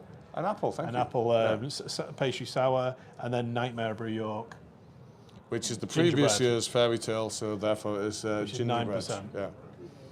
And then we have Barrel Aged Nightmare Brew York, which is last year's. Which is the year before's year before, which is pecan, peanut, maple, I believe. There might even be vanilla as well, yes, thank you. So those four beers won't be in a subscriber box because we can't get the time into work. So don't wait out and hope that they're going to turn up in one of your boxes. They won't be in a subscriber box, and that's it's difficult because we get a lot of people want them in there, and we get just as many people don't want them in there. So we kind of we can't please everybody, unfortunately. So we choose not to put those ones in the box. Really worth going out and buying them though. Will you be doing a 4-pack? They will be coming out as a 4-pack. So the Advent calendar pre-sales are on sale now. There will be a 4-pack subject to how many barrel age we have left. That will go on sale. We don't know how many of the 4-packs will go on, but there will be 4-packs that'll probably come on sale next week. And then they'll all be available individually the week after that. So we have brewed a lot of them this year, so hopefully there'll be plenty. If you really like last year's Fairy Tale of Brew York, the gingerbread milk stout, we may drop you one of them in your box. They aren't going on general sale this year, but we might put one of them in our subscriber boxes. If anyone's still tuning in, then that's a bit of a spoiler. But yeah, we'll put one of them in your Christmas box. Yeah, we totally weren't going to do it. You've just done a Lee. Yeah, that's what I would normally do. But yeah, the Stollen one won't be in your box. This is something we literally talked about this morning. So I've done a Lee and given you a spoiler. That's what I just said. It won't be that. That particular one won't be. No. Yeah. So just to kind of emphasise what Wayne was saying there. Yeah, we're generally not including the Christmas beers because were we to do it, it would be now. But we're talking about these beers now, and you might not want to drink them beers now. And what we've concluded from feedback you've given us in the past is we can't get that timing right. So it just makes sense for us to keep them as a completely standalone thing. We will be doing some form of YouTube video type thing at some point in time with that. Yeah, if you buy the 4-pack or you buy the Advent calendar and you want to join us for a tasting, there will be a tasting opportunity, so that'd be pretty cool. But yeah, as part of the normal subscription box, it's not going to be one, unfortunately. So yeah, it's not that we're not trying to make sure that you guys don't get all the beers. It's just, it doesn't work in this instance. So those will be a standalone thing that you'll have to purchase separately if you do want them. If you wanted an alternative means of acquiring them, however, our Advent box is currently live. I believe we have a few left to sell. Yeah, so this year we've gone a little bit different. Bit of feedback last year, people didn't like the fact that there was a lot of core beer in there. Yeah, we did. This year we're going with the 4 Christmas beers. There's going to be 4 core beers, but they might be returning core beers that might have sold very rapidly this year. So if you like some of the older core beers that we brought back this year, you might like them in the core Advent box. If you're lucky, Big Eagle might be in there. Is Big Eagle in there? Not telling you. You'll spoil it. And then there's going to be 4 of our recent releases. Bearing in mind that the boxes will ship in the next 2 to 3 weeks. I don't want anyone opening the box in December thinking, oh, why isn't any of the November beers in? Don't forget, we shipped it to you in November, so we couldn't put any of the really new releases in. So they'll at least be 5 weeks old by the time you open them in December, but that's not a bad thing. But we obviously have to ship them to get you to them in time. So yeah, 4, 4, and 4 this year. So we've talked a long time, and it's now 9:10. So right, so we have over time. We need to wrap this up. So as always, get your feedback into info@brewyork.co.uk. Should you have any for us? I just want to do one more thing before we go there, because we never do this. I would like to thank our behind the camera team and Pete for everything they contribute to this. Thank you. Petant now. Petant. Petant. Ant Pet. Ant Pet. It sounds like a Geordie thing. I'm Ant Pet. Cheers, guys, and thanks everyone for filling the subscribe survey. Thank you guys for joining us this tonight. one so smoothly. I hope to see you next time when you will join us in our brand new tasting room here. Thank you. Cheers.